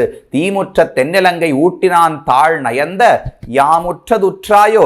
நான் அந்த ராமபிரானுடைய திருவடிகளை ஆசைப்பட்டுத்தான் இந்த நிலைமையில துன்பத்தில் உற்றிருக்கிறேன். யாமுற்றது உற்றாயோ, நான் பட்ட துன்பத்தை தான் நீயும் படுகிறாயா. வாழி கனைகடலே.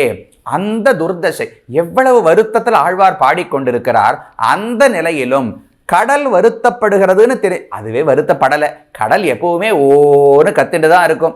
ஆழ்வாருக்கு எண்ணம் என்னமோ பகவானை விட்டு பிரிந்து ராமன் கிடைக்காதனால கடல் கத்தி கொண்டிருக்கிறது என்று தானாக பிரமித்து கொண்டு அந்த பிரமத்தில் இருக்கும்போது கூட என்ன பாசுரம் பண்றார், வாழி, ஐயோ நீ கவலைப்படாத, உன் துன்பம் நீங்கி நீ சௌக்கியமாக இருக்க வேண்டும்னு மங்களாசாசனம் பண்றார். ஏ சுவாமி, இவர் துன்பத்தில் தானே இருக்காருனால் என் துன்பம் இருக்கட்டும், அதை பிற்பாடு கழித்து கொள்ளலாம்.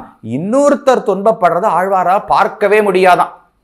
அதனால தான் வாழி கனைகடலே, ஐயோ உன்னுடைய துன்பம் விரைவிலே நீங்கி நீ ஆசைப்பட்டதை அடைந்து ஆனந்தப்பட வேண்டும் வாழி என்று அந்த கடலுக்கு ஆழ்வார் மங்களாசாசனம். அதனால்தான் கீழே நம்பிள்ள சொல்லும் போது அந்த பொருள்கள் வருத்தப்படுவதை பார்க்கிறார்னு சொல்லல, அவர்கள் வருத்தப்படுவதை பார்த்து தானும் வருத்தப்படுகிறார் ஆழ்வார் என்று நம்பிள்ள தெரிவிக்கிறார். எங்க தெரிகிறதுனால் அந்த வருத்தம் உனக்கு நீங்க வேண்டும்னு வாழின்னு மங்களாசாசனம் பண்ணுகிறாரோ இல்லையோ, அப்படி கடலின் இடத்திலே பாடினார். யாமுற்றதுற்றாயோ வாழி கனைகடலே.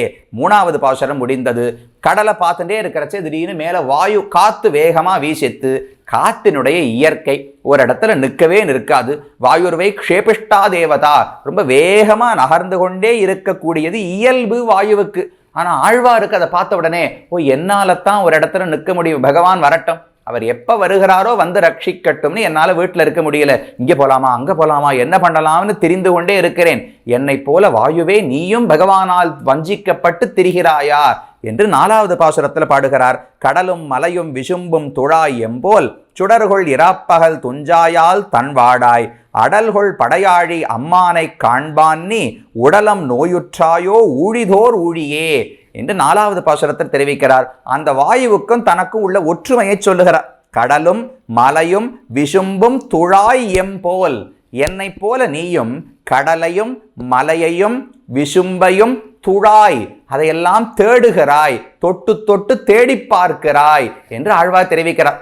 இவ்வாயு என்ன பண்ணும், கடல் மேலையும் வரும் வீசும் காற்று, மலைகள் மேலையும் வீசி வரும், அதுக்கு மேல கடலும் மலையும் விசும்பும் ஆகாசத்திலும் வீசி வரப்போகிறது. இதையெல்லாம் பார்த்து நான் தான் கடல், பார்க்கடல்ல பகவான் இருக்காரான்னு தேடினேன், மலை திருமலை திருவேங்கடத்துல பகவான் இருக்காரான்னு தேடினேன், விசும்பு பரமபதத்துல பகவான் இருக்காரான்னு தேடினேன். நான் தான் கடலிலும் மலையிலும் விசும்பிலும் பகவானை தேடுகிறேன் நினைச்சேன். நீயும் கடலில் வீசுகிறாய், மலையில் வீசுகிறாய், விசும்பில் வீசுகிறாய், நீயும் என்னை போல பகவானைத்தான் தேடுகிறாயா என்று கேட்கிறார். கடலும் மலையும் விசும்பும் துழாய்னா தேடுகிற, அது ஒண்ணு தொட்டு தொட்டு தேடுகிறதோ இல்லையோ வாயு, எம் போல், அப்ப என்னை போல நீயும் தேடி சுடர்கொள் இராப்பகல் துஞ்சாய். சுடர்னா சந்திரன் சூரியன் ரெண்டு சுடர் இருக்கா, சந்திரன் இருக்கு. சுடர்கொள் இராப்பகல், சுடரோடு கூடிய இரவு, சுடரோடு கூடிய பகல் அப்படின்னா சந்திரனையும் சூரியனையும் உடைய இரவு பகல்னு ஒரு அர்த்தம். இல்லை சுடர்கொள்னா சுடர்னா சூரியன் தான், சூரியன் இல்லாத இரவும் சூரியன் இருக்கும் பகலும் என்று அர்த்தம் பண்ணிக்கலாம். சுடர்கள் இராப்பகல் துஞ்சாய், நீயும் ராத்திரி ஆனாலும் பகலானாலும் தூங்க மாட்டேங்கிறாயே. ஆழ்வார் அப்படித்தான், கங்குலும் பகலும் கண் துயில் அறியாள் என்று நேர 7ஆம் பத்து 2ஆம் திருவாழ்மொழியில் மேலே சொல்ல போகிறார். இப்போ பகலோ இரவோ ஆழ்வாருக்கும் தூக்கம் கிடையாது. எல்லா இடத்துலையும் பகவானை தேடிண்டே இருக்கார். திருமலை, பரமபதம், திருப்பார்கடல்னு அதே தன்மைகள் வாயுவுக்கு இருக்கா? அதனால தன்னை போல பகவானை விட்டு பிரிந்து துன்பப்படுகிறதுன்னு ஆழ்வார் நினைத்து கொண்டார். சுடர்கள் இராப்பகல் துஞ்சாய் ஆல், அதனாலே தன் வாடாய், தன்மையான குளிர்ந்த ஒரு வாயுவே நீ இப்படி துன்பப்படுகிறாயே. ஏன் தெரியுமா அப்படி கஷ்டப்படுறோம்? அடல்கொள் படையாழி அம்மானை காண்பான். அடல்கொள் படையாழி, படையாழின்னா பகவானுடைய சுதர்சன சக்கரம் இருக்கிறதே. அடல்னா மிடுக்கு, ரொம்ப மிடுக்குடைய படை, பகவானுக்கு ஆயுதமாக இருக்கக்கூடிய ஆழி. அந்த மிடுக்கை உடைய திருவாழியை உடையவன்னு ஒரு பொருள். இன்னொரு அர்த்தம், அடல், அடல்னா யுத்தம்னு அர்த்தம். பாரத யுத்தம் நடக்கும்போது அடல் கொள் படையாழி, பாரத யுத்தத்திலே பகவானால் ஏந்தப்பட்ட சுதர்சன சக்கரம் என்று 2வது அர்த்தம். ஏன் அப்படி சொல்றார்னால், கடந்த பாசுரத்தில் என்ன சொன்னார்? ராமனுக்கு ஆட்பட்டபடியாலே துன்பப்படுகிறோம் அப்படின்னு சொன்னாரா? இந்த பாசுரத்துல கண்ணனுக்கு ஆட்பட்டபடியால துன்பப்படுகிறோம் தெரிவிக்கிறாராம். ராமன் என்ன சொன்னார்? என் பக்தனை ரட்சித்தே தீருவேன், இது என்னுடைய விரதம், எதாமி ஏதத் விரதம் மமன்னு ராமன் சொன்னாரா? அந்த பிரதிஜை பண்ண ராமனிடத்துல ஈடுபாடு போன பாசுரம். இந்த பாசுரத்தில் தான் பண்ண பிரதிஜையை தானே முறியடித்த கண்ணனிடத்துல ஈடுபாடு. கண்ணன் ஒரு பிரதிஜை பண்ணார், பாரத யுத்தத்திலே நான் ஆயுதம் எடுத்து சண்டையிட மாட்டேன் என்று.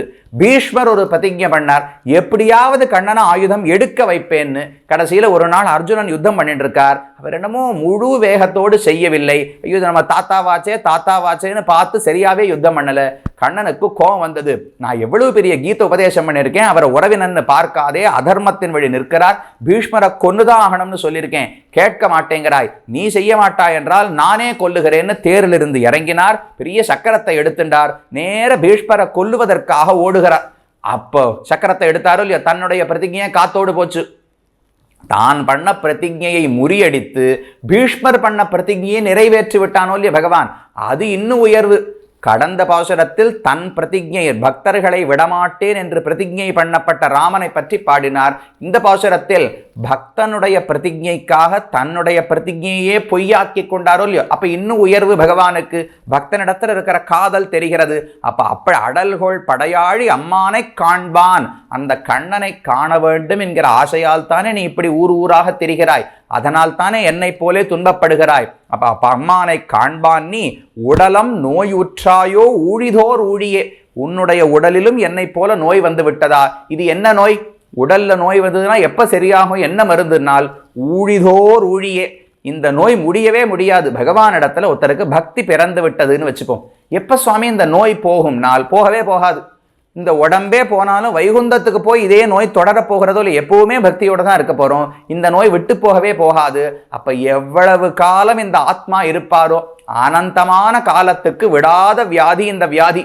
அந்த ஊழிதோர் ஊழியே உடலம் நோயுற்றாயோ, எந்த ஒரு நோய் ஊழிதோர் ஊழி, பல ஆயிரம் ஜென்மங்கள் எத்தனை நாள் இருந்தாலும் எந்த நோய் விடாதோ அந்த நோய் எனக்கு மட்டும்தான் வந்துவிட்டதுன்னு நினைத்தேன். நீயும் உடலம் நோயுற்றாயோ, அந்த நித்தியமான நோயை நீயும் அடைந்து விட்டாயா என்று வாயுவை பார்த்து 4வது பாசுரத்தில் பாடினார். அடுத்த 5வது பாசுரம், ஊழிதோரூழி உலகுக்கு நீரு கொண்டு தோழியரும் யாமம் போல் நீராய் நிகழ்கின்ற வாழிய வானமே நீயும் மதுசூதன் பாழிமையில் பட்டு அவன்கண் பாசத்தால் நெய்வாயே. வாயுவை பார்த்து பாடிட்டு இருந்தாரா, அங்கேயே பக்கத்துல மேகம் இருந்தது கருப்பா. அந்த மேகத்தை பார்த்து அடுத்த பாசுரத்திலே பாடுகிறார், ஊழிதோர் ஊழி, எத்தனை காலம் திரும்ப திரும்ப உலகுக்கு நீரு கொண்டு. மேகம் என்ன பண்றது? திரும்ப திரும்ப காலம் உள்ளதனையும் உலகுக்கு நீரு கொண்டு, இந்த உலகம் வாழ்வதற்கு எவ்வளவு நீர் வேண்டுமோ அத்தனை நீரையும் கொண்டு அப்படியே மழை பொழிகிறதுன்னு என்ன, அந்த மேகமே அப்படியே தானே உருகி தண்ணீரை கொடுத்துறதோ இல்லையோ, அப்புறம் அந்த மேகம் காணாம போயிடும், தானும் பிரிந்து போய்விடும் அல்லவா கொஞ்ச நாளிலே. அதை போல ஆழ்வாருக்கு தோன்றுகிறது, உலகுக்கு நீர் கொண்டு தோழியரும் யாமும் போல் நீராய் நெகிழ்கின்ற. நானும், ஆழ்வார் தன்னை பத்தி சொல்றார், நானும் என்னுடைய தோழிகளும் தான் பகவான் நினைச்சாலே அப்படியே நீரா உருகி போயிடுறோம், எங்களுடைய உயிரே அழிந்து விடுகிறது, நசித்து விடுகிறோம் நினைச்சோம். ஆனா மேகமே நீயும் எங்களை போலத்தான் இருக்கிறாய், அவ்வளவு தண்ணீரையும் எடுத்துக்கொண்டு அப்படியே உருகி அந்த தண்ணீரை கொடுத்து நீ அழிந்து போய் விடுகிறாயே, அப்ப எங்களைப் போல்தான் நீயும் துன்பப்படுகிறாயான்னு கேட்கிறார். ஊழிதோர் ஊழி உலகுக்கு நீர் கொண்டு, இது ஒரு ஊருக்கு ஒரு நாட்டுக்குன்னு கிடையாது, உலகத்துக்கு வேண்டிய நீர் அனைத்தையும் மேகம்தான் எடுத்து கொடுக்கிறது. அப்படி நீர் கொண்டு தோழியரும் யாமும் போல் நீராய் நெகிழ்கின்ற, நானும் தோழிகளும் தான் அப்படியே நீரா உருகி போயிடுறோம் நினைச்சோம் பகவான் நினைத்து, நீயும் பகவான் நினைத்து அப்படித்தான் உருகுகிறாயா, நீராய் நெகிழ்கின்ற வாழிய வானமே. வானம்னா இந்த இடத்துல மேகம்னு அர்த்தம் பண்ணிக்கணும். வாழிய, நீ வாழ வேண்டும்னா உன்னுடைய துன்பம் நீங்கி நீயும் சந்தோஷமாக இருக்க வேண்டும். வாழிய வானமே நீயும் மதுசூதன் பாழிமையில் பட்டு, பாழிமைனா அவனுடைய மிடுக்கு, அவனுடைய வீரம், காம்பீரியம், அந்த மிடுக்கிலே மதுசூதனன், மது என்கிற அசுரனை கொன்றவனான பகவானுடைய பாழிமையில் பட்டு, அவனுடைய மிடுக்கு என்கிற குணத்திலே ஆட்பட்டு, அவன்கண் பாசத்தால் நைவாயே, நைவதுன்னு அப்படியே சிதிலமாக அப்படியே கட்டுக்குலைந்து போவது, உடைந்து போவதுன்னு சொல்றோம் இல்லையோ, நீ ஏன் இப்படி உடைந்து போகிறாய்? மேகம் அப்படியே உடலே உடைந்து போய் தண்ணீரை கொட்டிட்டு தான் காணாம போயிடுறது இல்லையோ, அதை போல நீயும் ஆகிறாயே. நாங்கள் தான் பகவானை பிரிந்து இந்த துன்பத்தில் இருக்கிறோம் நினைத்தோம், நீயும் இதே போல்தான் துன்பப்படுகிறாயா என்று 5வது பாசுரத்தில் மேகத்தை பார்த்து சொன்னார். அடுத்த 6வது பாசுரம், மேகத்தை பார்த்துட்டே இருந்தாரோ இல்லையோ, அங்க பக்கத்துல சந்திரன் இருந்தார், சின்ன சந்திரன், இளம் பிறை சந்திரன் இருந்தார். அவரை பார்த்த உடனே, ஓ சந்திரனே, நீ முழு நிலவாக நன்னா பிரகாசமா இருந்து பார்த்திருக்கேனே, பகவானை விட்டு பிரிந்ததுனால நீ இவ்வளவு உடம்பு சுருங்கி போயிட்டியா? சீதை அசோகவனத்தில் இருந்தாலும் இல்லையோ, அப்ப ஹனுமான் போய் சீதையை பார்க்கிறார். பார்த்த உடனே சபங்காம் அனலங்காராம் விபத்மாமிவ பத்மினீம் என்று வால்மீகி தெரிவிக்கிறார். சபங்காம், உடம்பு முழுக்க சேறு பூசப்பட்டிருந்துதாம் சீதைக்கு. உடனே சொன்னார், எப்படி பூமியிலிருந்து சீதை பிறக்கும் போது சேறு பூசப்பட்டு பிறந்தாளோ அதே போல இப்ப அசோகவனத்திலே இருக்கிறாள், அவ்வளவு அழுக்கான உடம்போடு இருக்காளாம். அனலங்காராம், ராமன் இருந்திருந்தால் அந்த அழுக்கையெல்லாம் குளிப்பாட்டி போக்கி நல்ல அலங்காரம் பண்ணி வச்சிருப்பார். ராமன் கூட இல்லை இல்லையா, அதனால அலங்காரமும் சீதைக்கு இல்லை. விபத்மாமிவ பத்மினி, ஒரு நல்ல தாமரை குளத்துல தாமரையெல்லாம் அழிச்சிட்டோம்னு வச்சுக்கோ, அது சோபையே இழந்து அழகே இல்லாம போயிடுமோ இல்லையோ, அதை போல சீதை காணப்பட்டாள் என்று தெரிவிக்கிறார். இன்னொரு எடுத்துக்காட்டு, அவ்யக்த ரேகாமிவ சந்திரலேகாம் என்று தெரிவிக்கிறார். 4 எடுத்துக்காட்டுகள், ரொம்ப அழகான ஸ்லோகம். அவ்யக்த ரேகாமிவ சந்திரரேகாம், பாம்சு பிரதிக்தாமிவ ஹேமரேகாம், க்ஷத பிரரூடாமிவ பாணரேகாம், வாயு பிரபக்னாமிவ மேகரேகாம் என்று வால்மீகி தெரிவிக்கிறார். சீதையை பார்த்த உடனே அவ்யக்த ரேகாமிவ சந்திரரேகாம், இன்னும் சதுர்தசி வந்தாச்சு, நாளைக்கு அமாவாசை நாள், எவ்வளவு மெலிசா சந்திரன் இருப்பார், அதை போல சீதையனுடைய உடம்பு அப்படியே மெலிந்து போய், எவ்வளவு தவம், ராமனை விட்டு பிரிந்து சாப்பிடுவதே கிடையாது, எப்ப பார்த்தாலும் அழுது கொண்டே இருக்கிறாள். அப்போ ரொம்ப கிருஷாம், உபவாச கிருஷாம் தீனாம்னு சொல்றார். உபவாசம் இருந்திருந்து ஏற்கனவே சீதை ரொம்ப மெல்லிய திருமேனி உடையவள், இன்னும் மெலிசா போயிட்டாளாம். அதை போல இந்த சந்திரன் ரொம்ப மெலிசா இருக்கா, அப்ப சந்திரனுடைய மெலிய உடம்பை போல சீதையினுடைய திருமேனின்னு அந்த இடத்துல பாசுரம். இங்க அதே போல சந்திரன் ஆழ்வார் பார்த்த உடனே சொல்றார், நைவாய எம்மே போல் நாள்மதியே நீ இந்நாள், மைவான் இருள் அகற்றாய் மாழாந்து தேம்புதியால், ஐவாய் அரவணமேல் ஆழிப் பெருமானார் மெய்வாசகம் கேட்டு உன் மெய்நீர்மை தோற்றாயே என்று சந்திரனிடத்துல பாடுகிறார். நாள்மதி, நாள்மதினா இளம் சந்திரன், இப்பதான் பிரதம வந்திருக்கு, அமாவாசை முடிஞ்சு பிரதம அன்னைக்கு சின்ன ஒரு ரேகையாட்டம் தானே இருக்கும், ஆனால் தான் நாள்மதியேன்னு தெரிவிக்கிறார். நைவாய எம்மே போல், நைவு, நைவுன்னா என்ன, ரொம்ப அப்படியே உடைந்து போவது, அப்படியே வருத்தப்படுவது, அதுக்கு நெய்தல் அப்படின்னு பேரோ இல்லையோ. அப்ப என்ன சொல்லணும், நைவுடைய எம்மே போல், அந்த வருத்தத்தை உடைய எங்களைப் போலே நீயும் துன்பப்படுகிறாய் தானே கேட்டிருக்கணும். ஆனா ஆழ்வார் பாட்டு பாருங்க, நைவாய எம்மே போல், ஒரு வருத்தத்தை உடைய நான் அப்படின்னு ஆழ்வார் சொல்லல, நானே வருத்தம். அப்படின்னா எவ்வளவு வருத்தம்னு அர்த்தம். இப்போ ஒருத்தரை பார்த்து, சாமி அவர் கோவக்காரர் அப்படின்னா, கோவக்காரர் தள்ளி இருக்கணும் அர்த்தம். சாமி அவர் இருக்காரே, அவரே கோபம், அவரே யமன் அப்படின்னா என்ன அர்த்தம், அவ்வளவு கோபம் உடையவர் அப்படின்னு அர்த்தமோ இல்லையோ. அதை போல நைவுடைய எம்மே போல் ஆழ்வார் பாடல, நைவாய எம்மே போல், நாங்களே தான் நைவு, அழிந்து போவது, பகவானை நினைத்து உருகி போவது என்பதே தான் எங்கள் சுபாவம். நைவாய எம்மே போல் நாள்மதியே, எங்களை போல நீயும் அப்படியே உடல் குறிஞ்சு குறிஞ்சி பௌர்ணமி அன்னைக்கு முழு நிலவாக இருந்தவன் அப்படியே சுருங்கி சுருங்கி சுருங்கி இப்படி பகவானை விட்டு பிரிந்து இழைத்து போய்விட்டாயே நாள்மதியே, நீ இந்நாள் மைவான் இருள் அகற்றாய். மைவான் அப்படியே கருப்பா மை போல வானம் இருக்கு, அதுல இருள் மூடிக்கொண்டிருக்கிறது. இருள் அகற்றாய், நல்லா பௌர்ணமி நிலவு விழித்து எரிந்ததென்றால் அந்த இருட்டெல்லாம் விலகி போயிடும் இல்லையோ, அந்த சக்தியெல்லாம் உனக்கு இல்லையே. அது அனைத்தையும் இழந்து, உன்னுடைய ஒளியையும் இழந்து, உன்னுடைய முழு வடிவத்தையும் இழந்து மைவான் இருள் அகற்றாய். அந்த இருட்டை போக்க கூட உன்னால் முடியவில்லை, அவ்வளவு சோபை இழந்து போய் இருக்கிறாய். மாழாந்து தேம்புதியால், மாழாந்துன்னா ரொம்ப மழுங்கி போய் குறைந்து போய் விட்டாயோ இல்லையோ. இப்ப மாழாந்து தேம்புதி, மழுங்கி போய் குறைந்து விட்டாய் என்று ஆழ்வார் பாடுகிறார். எப்படி ஆச்சுன்னால், ஐவாய் அரவணமேல் ஆழி பெருமானார் மெய்வாசகம் கேட்டு உன் மெய் நீர்மை தோற்றாயே. ஔர்ஜம் மெய் நீர்மை, மெய்னா உடல், நீர்மைனா அதுல இருக்கிற ஒளின்னு அர்த்தம். சந்திரன் தன்னுடைய திருமேனி ஒளியை எல்லாம் இழந்து விட்டாரோ இல்லையோ, நீ எப்படி இழந்தாய்? இந்த பகவான் சொன்ன உண்மை வார்த்தையை கேட்டு இதெல்லாம் இழந்தாயான்னு ஆழ்வார் கேட்கிறார். மெய்வாசகம் கேட்டு உன் மெய் நீர்மை தோற்றாயே. மெய்வாசகம்னா உண்மை வார்த்தைன்னு அர்த்தம். ஆனா இந்த இடத்துல ஆழ்வார் வேணும்னு பாடுறார். உண்மை வார்த்தைனா உண்மை அல்ல, ஏமாற்று வார்த்தைன்னு அர்த்தம். பொய் பேசினான் பகவான். என்னை அண்டினவர்களை நான் ஒரு நாளும் கைவிட மாட்டேன்னு ஒரு வார்த்தை சொன்னார். அதை நம்பிண்டுதான் நானும் இங்க இந்த துர்தசையில் இருக்கிறேன். நீயும் அந்த வார்த்தையை நம்பித்தான் உன் மெய் நீர்மை தோற்றாயே என்று ஆழ்வார் பாடுகிறார். அப்ப இந்த இடத்துல மெய் வாசகம் கேட்டுனால் மெய்னா உண்மையான மெய் கிடையாது. மெய்ன்னு உலகத்துல சொல்லிட்டு இருக்கார். முழுக்க பொய், ஒரு பக்தனையும் அனுகிரகிப்பது கிடையாது. என்னை விட்டு இப்படி தவிக்க விடுகிறான் பகவான், அதே போல உன்னையும் தவிக்க விட்டானாம். மெய்வாசகம் கேட்டு உன் மெய் நீர்மை தோற்றாயே.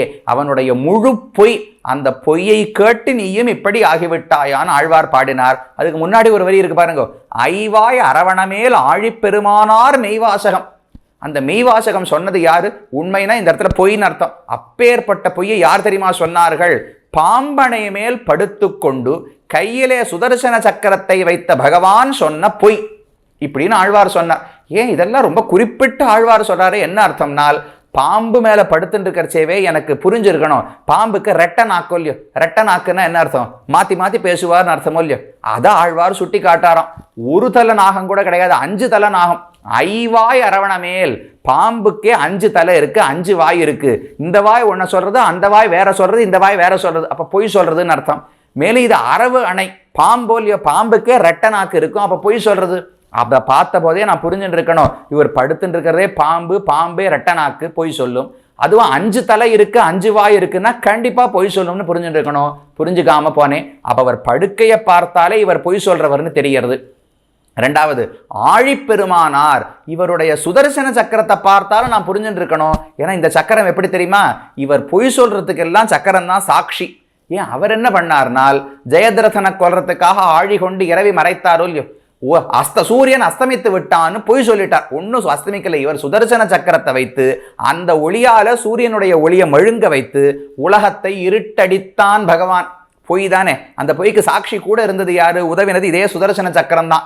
அப்ப ஐவாய் அரவணமேல், பொய்யே தனக்கு இயல்பாக உடைய பாம்புல படுத்துட்டு இருக்கார். கையில இருக்கிற சுதர்சனர் வேற பொய்க்கு சாட்சி.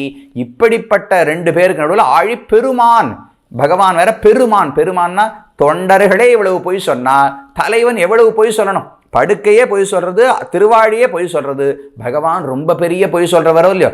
அப்படிப்பட்ட பெருமானார் மெய்வாசகம் கேட்டு, மெய்வாசகம்னா பொய் வாசகம்னு இந்த இடத்துல அர்த்தம்.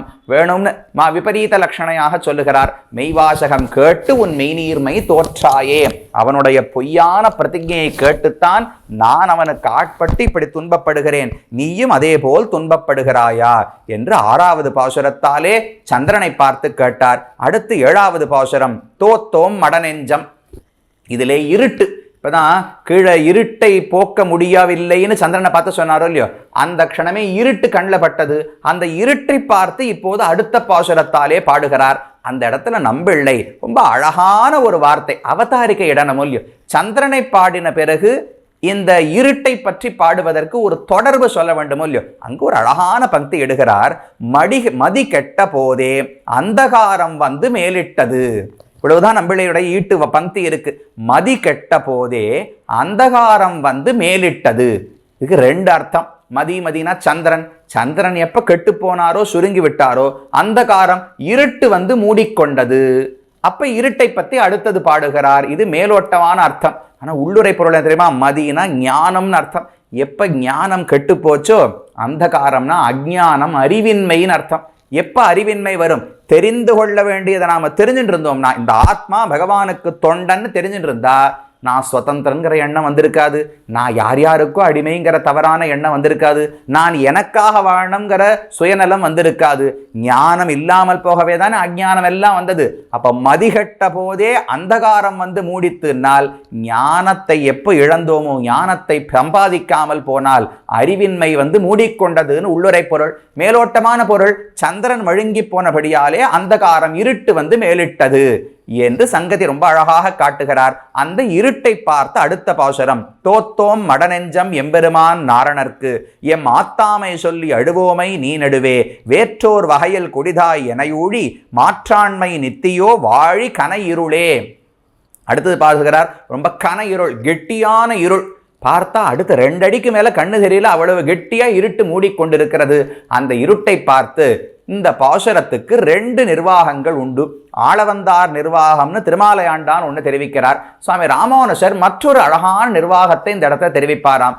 முதல்ல இதுவரைக்கும் வந்த பிரகரணத்தோடு ஒட்டின நிர்வாகம் திருமாலையாண்டான் தெரிவிக்கிறார். அவர் சொல்லுவது, தோற்றோம் மடநெஞ்சம் எம்பெருமான் நாரணருக்கு. நாங்கள் எங்களுடைய மடநெஞ்சம், எனக்கு அடிமையான நெஞ்சம் நான் நினைச்சிருந்தேன், அந்த நெஞ்சத்தை பகவானிடத்திலே தோற்றுவிட்டேன். எம் ஆற்றாமை சொல்லி அழுவோமை, பகவானிடத்துல மனசை தோற்றுவிட்டால் என்ன பண்ண முடியும்?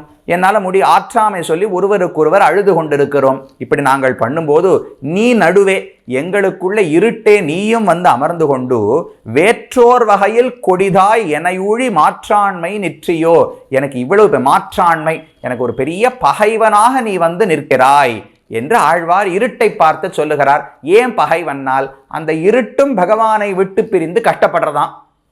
அதை பார்த்த உடனே, நான் தான் கஷ்டப்படுறேன்னு நினைச்சேன், இந்த இருட்டு இவ்வளவு துன்பப்படுகிறதே நினைத்து ஆழ்வாருக்கு துன்பம் ஏற்படுகிறதோ இல்லையோ, இப்படி எனக்கு துன்பத்தை தருகிறாயே என்று பாடுகிறாராம். வேற்றோர் வகையில் பகவானும் என்னை துன்பப்படுத்துகிறார், எங்கிட்ட மற்ற இருக்கிற தாய்மார்களும் துன்பப்படுத்துகிறார்கள், உலகினர்களும் துன்பப்படுத்துகிறார்கள். ஆனால் இவர்களெல்லாம் பண்ணது கூட தேவையில்லை, நீ வேற்றோர் வகையில், இவர்களெல்லாம் பண்ணாத ஒரு முறையில் இந்த இருட்டு ஆழ்வாரை துன்பப்படுத்துறதான். என்னன்னால் தான் கஷ்டப்பட்டு அதை ஆழ்வார் பார்க்க வச்சு கஷ்டப்படுத்துகிறதோ இல்லையோ, அப்படி வேற்றோர் வகையில் மற்றவர்கள் என்னை துன்பப்படுத்துவதை விட வேறு ஒரு முறையில் கொடிதாய் மிக கொடுமையாக என்னை ஊழி, என்னை திரும்ப திரும்ப மாற்றாண்மை நிற்றியோ, எனக்கு பகைமையோடு எனக்கு எதிரியாக நீ நிற்கிறாய், வாழி, நீ உன்னுடைய துன்பம் தவிர்ந்து நீ சௌக்கியமாக இருக்க வேண்டும் கனையிருளே. இது முதல் நிர்வாகம், ஆளவந்தாரை அனுசரித்த நிர்வாகம்னு திருமாலையாண்டான் காட்டினது. அப்ப எப்படி நாரையோ அன்றிலோ மேகமோ சந்திரனோ கடலோ எல்லாரும் எப்படி பகவானை விட்டு பிரிந்து துன்பப்பட்டார்களோ அதே போல இருட்டும் துன்பப்படுகிறது நிர்வாகம். ராமானுஷர் சற்று வேறு மாதிரி நிர்வாகம் பண்ணுகிறார். இந்த இடத்துல இருட்டு துன்பப்படவில்லை, அந்த இருட்டு வந்து ஆழ்வாரை துன்பப்படுத்துகிறதாம். அப்படி அர்த்தம் பாருங்க. தோற்றோம் மடநெஞ்சம் எம்பெருமான் நாரணருக்கு, எங்க நெஞ்சத்தை தோத்துத்தோம். எம் ஆத்தாமை சொல்லி அழுவோமை, ஏதோ எங்களுக்குள்ள நானும் இந்த கடலும் இந்த சந்திரனும் இந்த வாயுவும் இந்த ஆகாசமும் கட்டி அழுதுன்னு இருக்கோமோ இல்லையோ, நாங்க பாட்டுக்கு எங்க வேலையை பார்த்து அழுதுன்னு இருக்கோம். அதுக்கு நடுவுல இந்த இருட்டு வந்துதான். நீ நடுவே வேற்றோர் வகையில் கொடிதாய், உனக்கு எனக்கு என்ன சம்பந்தம்? நீ ஏதானு கழுகா, நான் ஏதானு பாம்பா? நீ கீரிப்பிள்ளையா, நான் பாம்பா? உனக்கு எனக்கு எந்த விரோதமும் கிடையாது. நீ ஏன் என்னை நடுவிலே வந்து இப்படி பாதிக்கிறாய்? இருட்டை பார்த்த உடனே கண்ணன் ஞாபகம் வரார். கண்ணன் ஞாபகம் வந்தா அவன் அடைய முடியலையே, கஷ்டமாக இருக்கிறது. அப்ப அந்த இருட்டு ஆழ்வாரையும் இந்த மற்ற பிராணிகளையும் சேர்ந்து அழவிடாமல் துன்பப்படுத்துறதான். அழனம்னா ஒருத்தரை பார்த்தா தானே அழ முடியும். கடலை பார்த்தா தான் அழ முடியும், நாரையை பார்த்தா தான் அழ முடியும், அன்றில பார்த்தா தான் அழ முடியும். இவர்களை ஒருவர் பார்க்க முடியாமல் சேர்ந்து அழ முடியாமல் இருட்டு தடுக்கிறதோ இல்லையோ, அதனால இருட்டுக்கு இந்த இடத்துல வருத்தம் கிடையாது. அந்த இருட்டு தன்னை துன்பப்படுத்துகிறதை பார்த்து ஆழ்வார் பாடுகிறார். நீ நடுவேனா உனக்கு எனக்கு சம்பந்தமே கிடையாது, நீயே என்னை வந்து துன்பப்படுத்துகிறாய். நீ நடுவே வேற்றோர் வகையில், பகவான் என்னை கஷ்டப்படுத்துறது போறாதா, நீ வேற வந்து என்னை கஷ்டப்படுத்த வேண்டுமா, வேற்றோர் வகையில் கொடிதாய் என்னை ஊழி மாற்றாண்மை நிற்றையோ, எத்தனை நாள் ஆனாலும் எனக்கு எதிரியாக நீ வந்து நிற்கிறாயே, வாழி என்னை விட்டுடு. வாழின்னு சொன்னா ஒருவேளை மனம் குளிர்ந்து தன்னை விட்டு விடுமோன்னு ஆழ்வாருக்கு எண்ணம். ஏன்னா இங்க வாழின்னு எதுக்கு பாடணும், இருட்டுக்கு வருத்தம் இருந்தால் நீ வாழின்னு மங்களாசாசனம் பண்ணலாம், இருட்டுக்கு தான் வருத்தமே இல்லையே ராமானுஜர் நிர்வாகம் படி, அப்ப வாழின்னு எதுக்கு சொல்றாருனால் நம்மளை ஒருத்தர் போட்டு அடிக்கிறார்னு வச்சுக்கோங்களேன், சுவாமி சுவாமி நீ ரொம்ப பெரியவர் அப்படின்னா அப்ப நம்மளை மன்னிச்சுறதுக்கு வாய்ப்பு இருக்குன்னு அவரை கொண்டாடுவோமோ இல்லையோ, அதை போல ஆழ்வார் என்னை கொஞ்சம் விட்டுடே, நீ வாழி, நீ நன்னா இரு, என்னை விட்டு விடுன்னு கையெடுத்து கூப்புகிறாராம். அதனால வாழி கனையிருளே என்று இருட்டை பார்த்து ஆழ்வார் பாடுகிறார் என்று ராமானுஜருடைய நிர்வாகம். அது 7வது பாட்டு, இருட்ட பாடினார். அடுத்தது அந்த இருட்டில் எங்க போறோம்னு தெரியாமல் அப்படி போயிட்டு இருந்தார். அங்கு ஒரு கழி இருந்தது, அந்த கழியை சென்று அடைந்து பாசுரம் பாடுகிறார். இருளின் திணிவண்ணம் மானீர் கழியே போய் மருளுற்றிராப்பகல் துஞ்சிலும் நீ துஞ்சாயால் உருளும் சகடம் உதைத்த பெருமானார் அருளின் பெருநசையால் ஆழாந்து நொந்தாயே. அந்த கழி அப்படியே கருப்பா இருந்தது. இருளின் திணி வண்ணம், இருட்டு எப்படி நன்ன திண்மை கெட்டியா கருப்பா இருக்கோ, மாநீர் கழியே அதே போல நிறைய நீரை உடைய பெரிய கழியே, இருட்டினுடைய கருப்பு நிறத்தை போல நீயும் கருப்பாக இருக்கிறாய். கழியே போய் மருளுற்று, போய் மருளுற்றுனா மொத்தமாக அறிவை இழந்து, மருள்னா மயக்கம் தானே, முழுவதுமாக நான் மயக்கத்தை அடைந்து விட்டேன், ஞானத்தால பிரித்து பார்க்க முடியவில்லை, எல்லாரும் பகவானாலே வஞ்சிக்கப்பட்டு துன்பப்படுகிறார்கள்னு தோன்றுகிறது. போய் மருளுற்று இராப்பகல் துஞ்சிலும் நீ துஞ்சாயால். இராப்பகல் துஞ்சிலும்னா இந்த இடத்துல தூங்குறதுன்னு அர்த்தம் கிடையாது, துஞ்சுவதுன்னா முடிவது, மாண்டு போவது. இப்போ ராவணன் துஞ்சினான், கரணன் துஞ்சினான்னு சொல்ற முடியல, அப்படின்னா இறந்து விட்டார்கள்னு அர்த்தம். அப்ப இராப்பகல் துஞ்சிலும் நீ துஞ்சாய், இரவும் பகலும் வந்து வந்து போய் முடிந்தாலும் நீ தூங்கவில்லை. ரெண்டு துஞ்சுதல்ங்கிறதுக்கும் தூக்கம்னு அர்த்தம் கிடையாது. இரவும் பகலும் தூங்கினாலும் நீ தூங்கவில்லைன்னு அர்த்தம் பண்ண முடியாதோ இல்லையோ. அப்ப இரவும் பகலும் முடிந்து போனாலும் நீ துஞ்சாய், நீ தூங்காமல் இருக்கிறாய். ஏனால் உருளும் சகடம் உதைத்த பெருமானார். சகடாசுரனை கண்ணனுக்கு காவலுக்காக வைத்து போனாள் யசோதை. இப்பதான் பூத்தனை வந்து கொண்டுட்டு போயிருக்கா, இந்த குழந்தைக்கு எதுவும் கஷ்டம் வரக்கூடாதுன்னு பத்திரப்படுத்துவதற்காக ஒரு சகடத்தை, ஒரு சக்கரத்தை வச்சா அந்த வண்டிக்குள்ளேயே அசுரன் புகுந்து கொண்டு நேர முட்டை வந்தானோ இல்லையோ, அதை தன்னுடைய காலால பகவான் எட்டி உதைத்தார். புகழ் போற்றின்னு ஆண்டாளுடைய பாசுரம். பொன்ன சகடம் உதைத்தாய் புகழ் போற்றி. ஏன் புகழ், என்ன அவனுக்கு புகழ்னா, ஐயோ சின்ன குழந்தை ரட்சிப்பதற்கு யாரும் கிடையாது, அந்த நிலையில தானே தன்னை ரட்சித்து கொண்டதோ இல்லையோ, அது ஒரு பெரிய புகழ். சின்ன குழந்தை தாய் தான் அவனை ரட்சிக்க வேண்டும் உலகம் நினைத்த போது, இல்லை நானே என்னை நன்றாக ரட்சித்துக் கொள்வேன்னு பகவான் காட்டினாரே, அந்த புகழ் அந்த அபதானத்திலே அந்த லீலையிலே தெரிந்தது. அப்படி உருளும் சகடம் உதைத்த பெருமானார், அப்படி சகடாசுரனை கொன்று தன்னை ரட்சித்து கொடுத்து நமக்கெல்லாம் உதவி பண்ணியிருக்கார். ஆழ்வாரை பொறுத்தவரை கண்ணன் சகடாசுரனை கொன்றது என்பது கண்ணனை ரட்சித்து கொண்டது அல்ல, ஆழ்வாரை ரட்சித்தது. ஏன் சாமி, கண்ணனைத்தானே தாக்க வந்தார்னால், கண்ணன் உயிர் இழந்திருந்தால் அடுத்த க்ஷணம் ஆழ்வாருக்கு உயிர் போயிருக்குமோ இல்லையோ, கண்ணன் இல்லாட்ட ஆழ்வார் எங்க இருக்க போறார். அப்ப கண்ணன் தன்னை ரட்சித்து கொண்டது என்பது தன்னுடைய பக்தர்களுக்கெல்லாம் உயிர் வழங்கினது.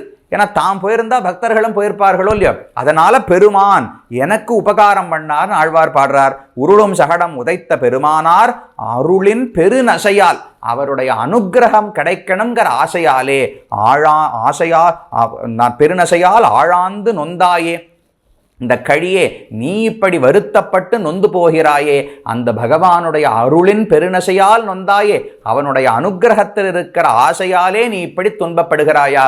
நானும் ஆசைப்பட்டேன் பகவானுடைய அனுகிரகம் வேணும்னு, கிடைக்கல, நீயும் அதையே தான் ஆசைப்பட்டு இப்படி துன்பப்படுகிறாயா என்று 8வது பாசுரத்தில் பாடினார். அதுக்கு மேல இப்படி வெளியில ஒரே இருட்டா இருக்கு, எதையும் பார்க்க முடியவில்லை. திரும்பவும் தன்னுடைய வீட்டுக்கே மீண்டு வந்தாள் பராங்குஷ நாயகி. வந்து நேர படுக்கையில போய் படுத்தா. பக்கத்துல ஒரு விளக்கு எரிஞ்சின்றது. இவர் புறப்பட்டு போர்ச்சேவும் அந்த விளக்கு இருந்தது. இவர் உலகமெல்லாம் சுத்தி திரும்ப வந்து படுக்கையில் சாயும் போதும் விளக்கு எரிந்து கொண்டது. விளக்க தொட்டு பார்த்தார், ஒரே சூடா இருந்தது.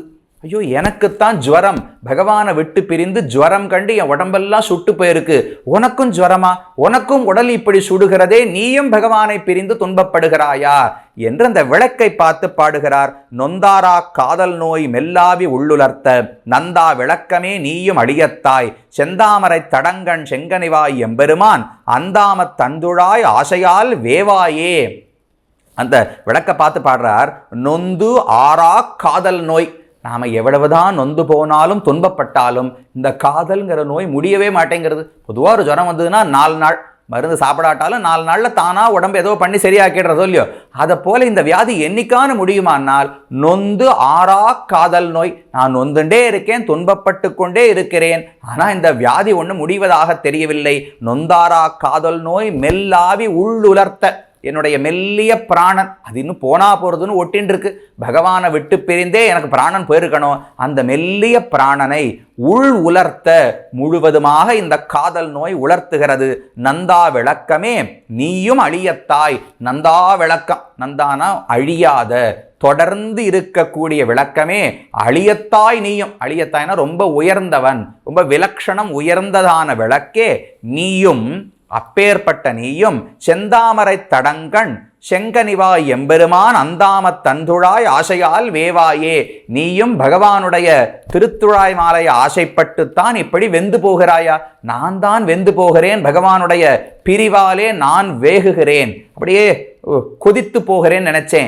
நீயும் விளக்கு எரிஞ்சா, அதுவும் ராத்திரி முழுக்க எரிஞ்சா, நல்ல வெங்கல விளக்கு ஏற்றி வச்சிருக்கான்னு வச்சுக்கோ, அப்போ தொட்டா சூடாத்தானே இருக்கும் சுவாமி. என்னால் அதெல்லாம் ஆழ்வாருக்கு தெரியாது. சூடா இருக்கா, அது விளக்கு எரிஞ்சா இயற்கை தானேலாம் தோண தெரியவில்லை.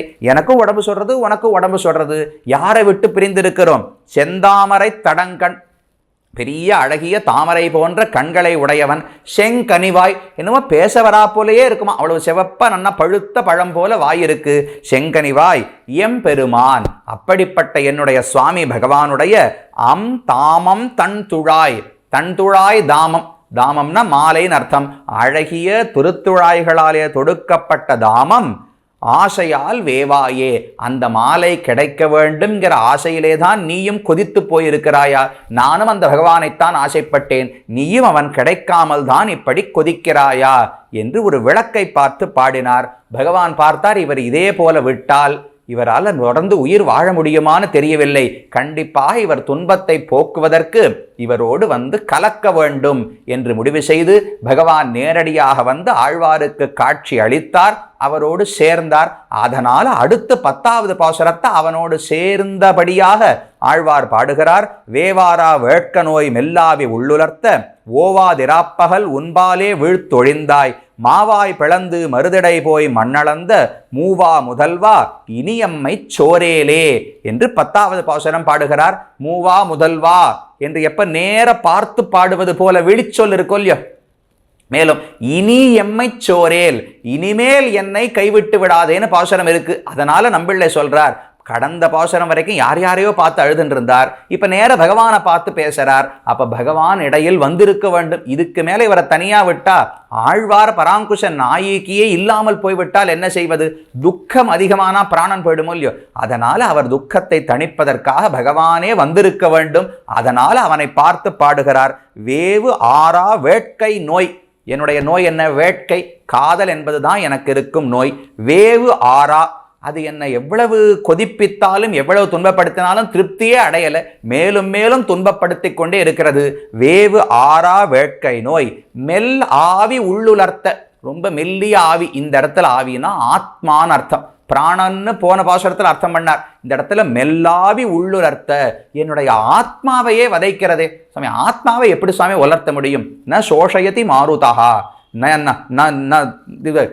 கிளேதயன் தியாபகா ந தகதி என்று வெட்ட முடியாது, எரிக்க முடியாதுன்னு கண்ணன் சொல்றார். என்னால் உலகத்து நெருப்பால ஆத்மாவை எரிக்க முடியாது, காதல் என்கிற நெருப்பால தாராளமா எரிக்க முடியுமா? இது ஆழ்வாருடைய சித்தாந்தம். அப்ப மெல்லாவி உள்ளுலர்த்த ஓவாது இராப்பகல் உன்பாலே வீழ்த்து ஒழிந்தாய்.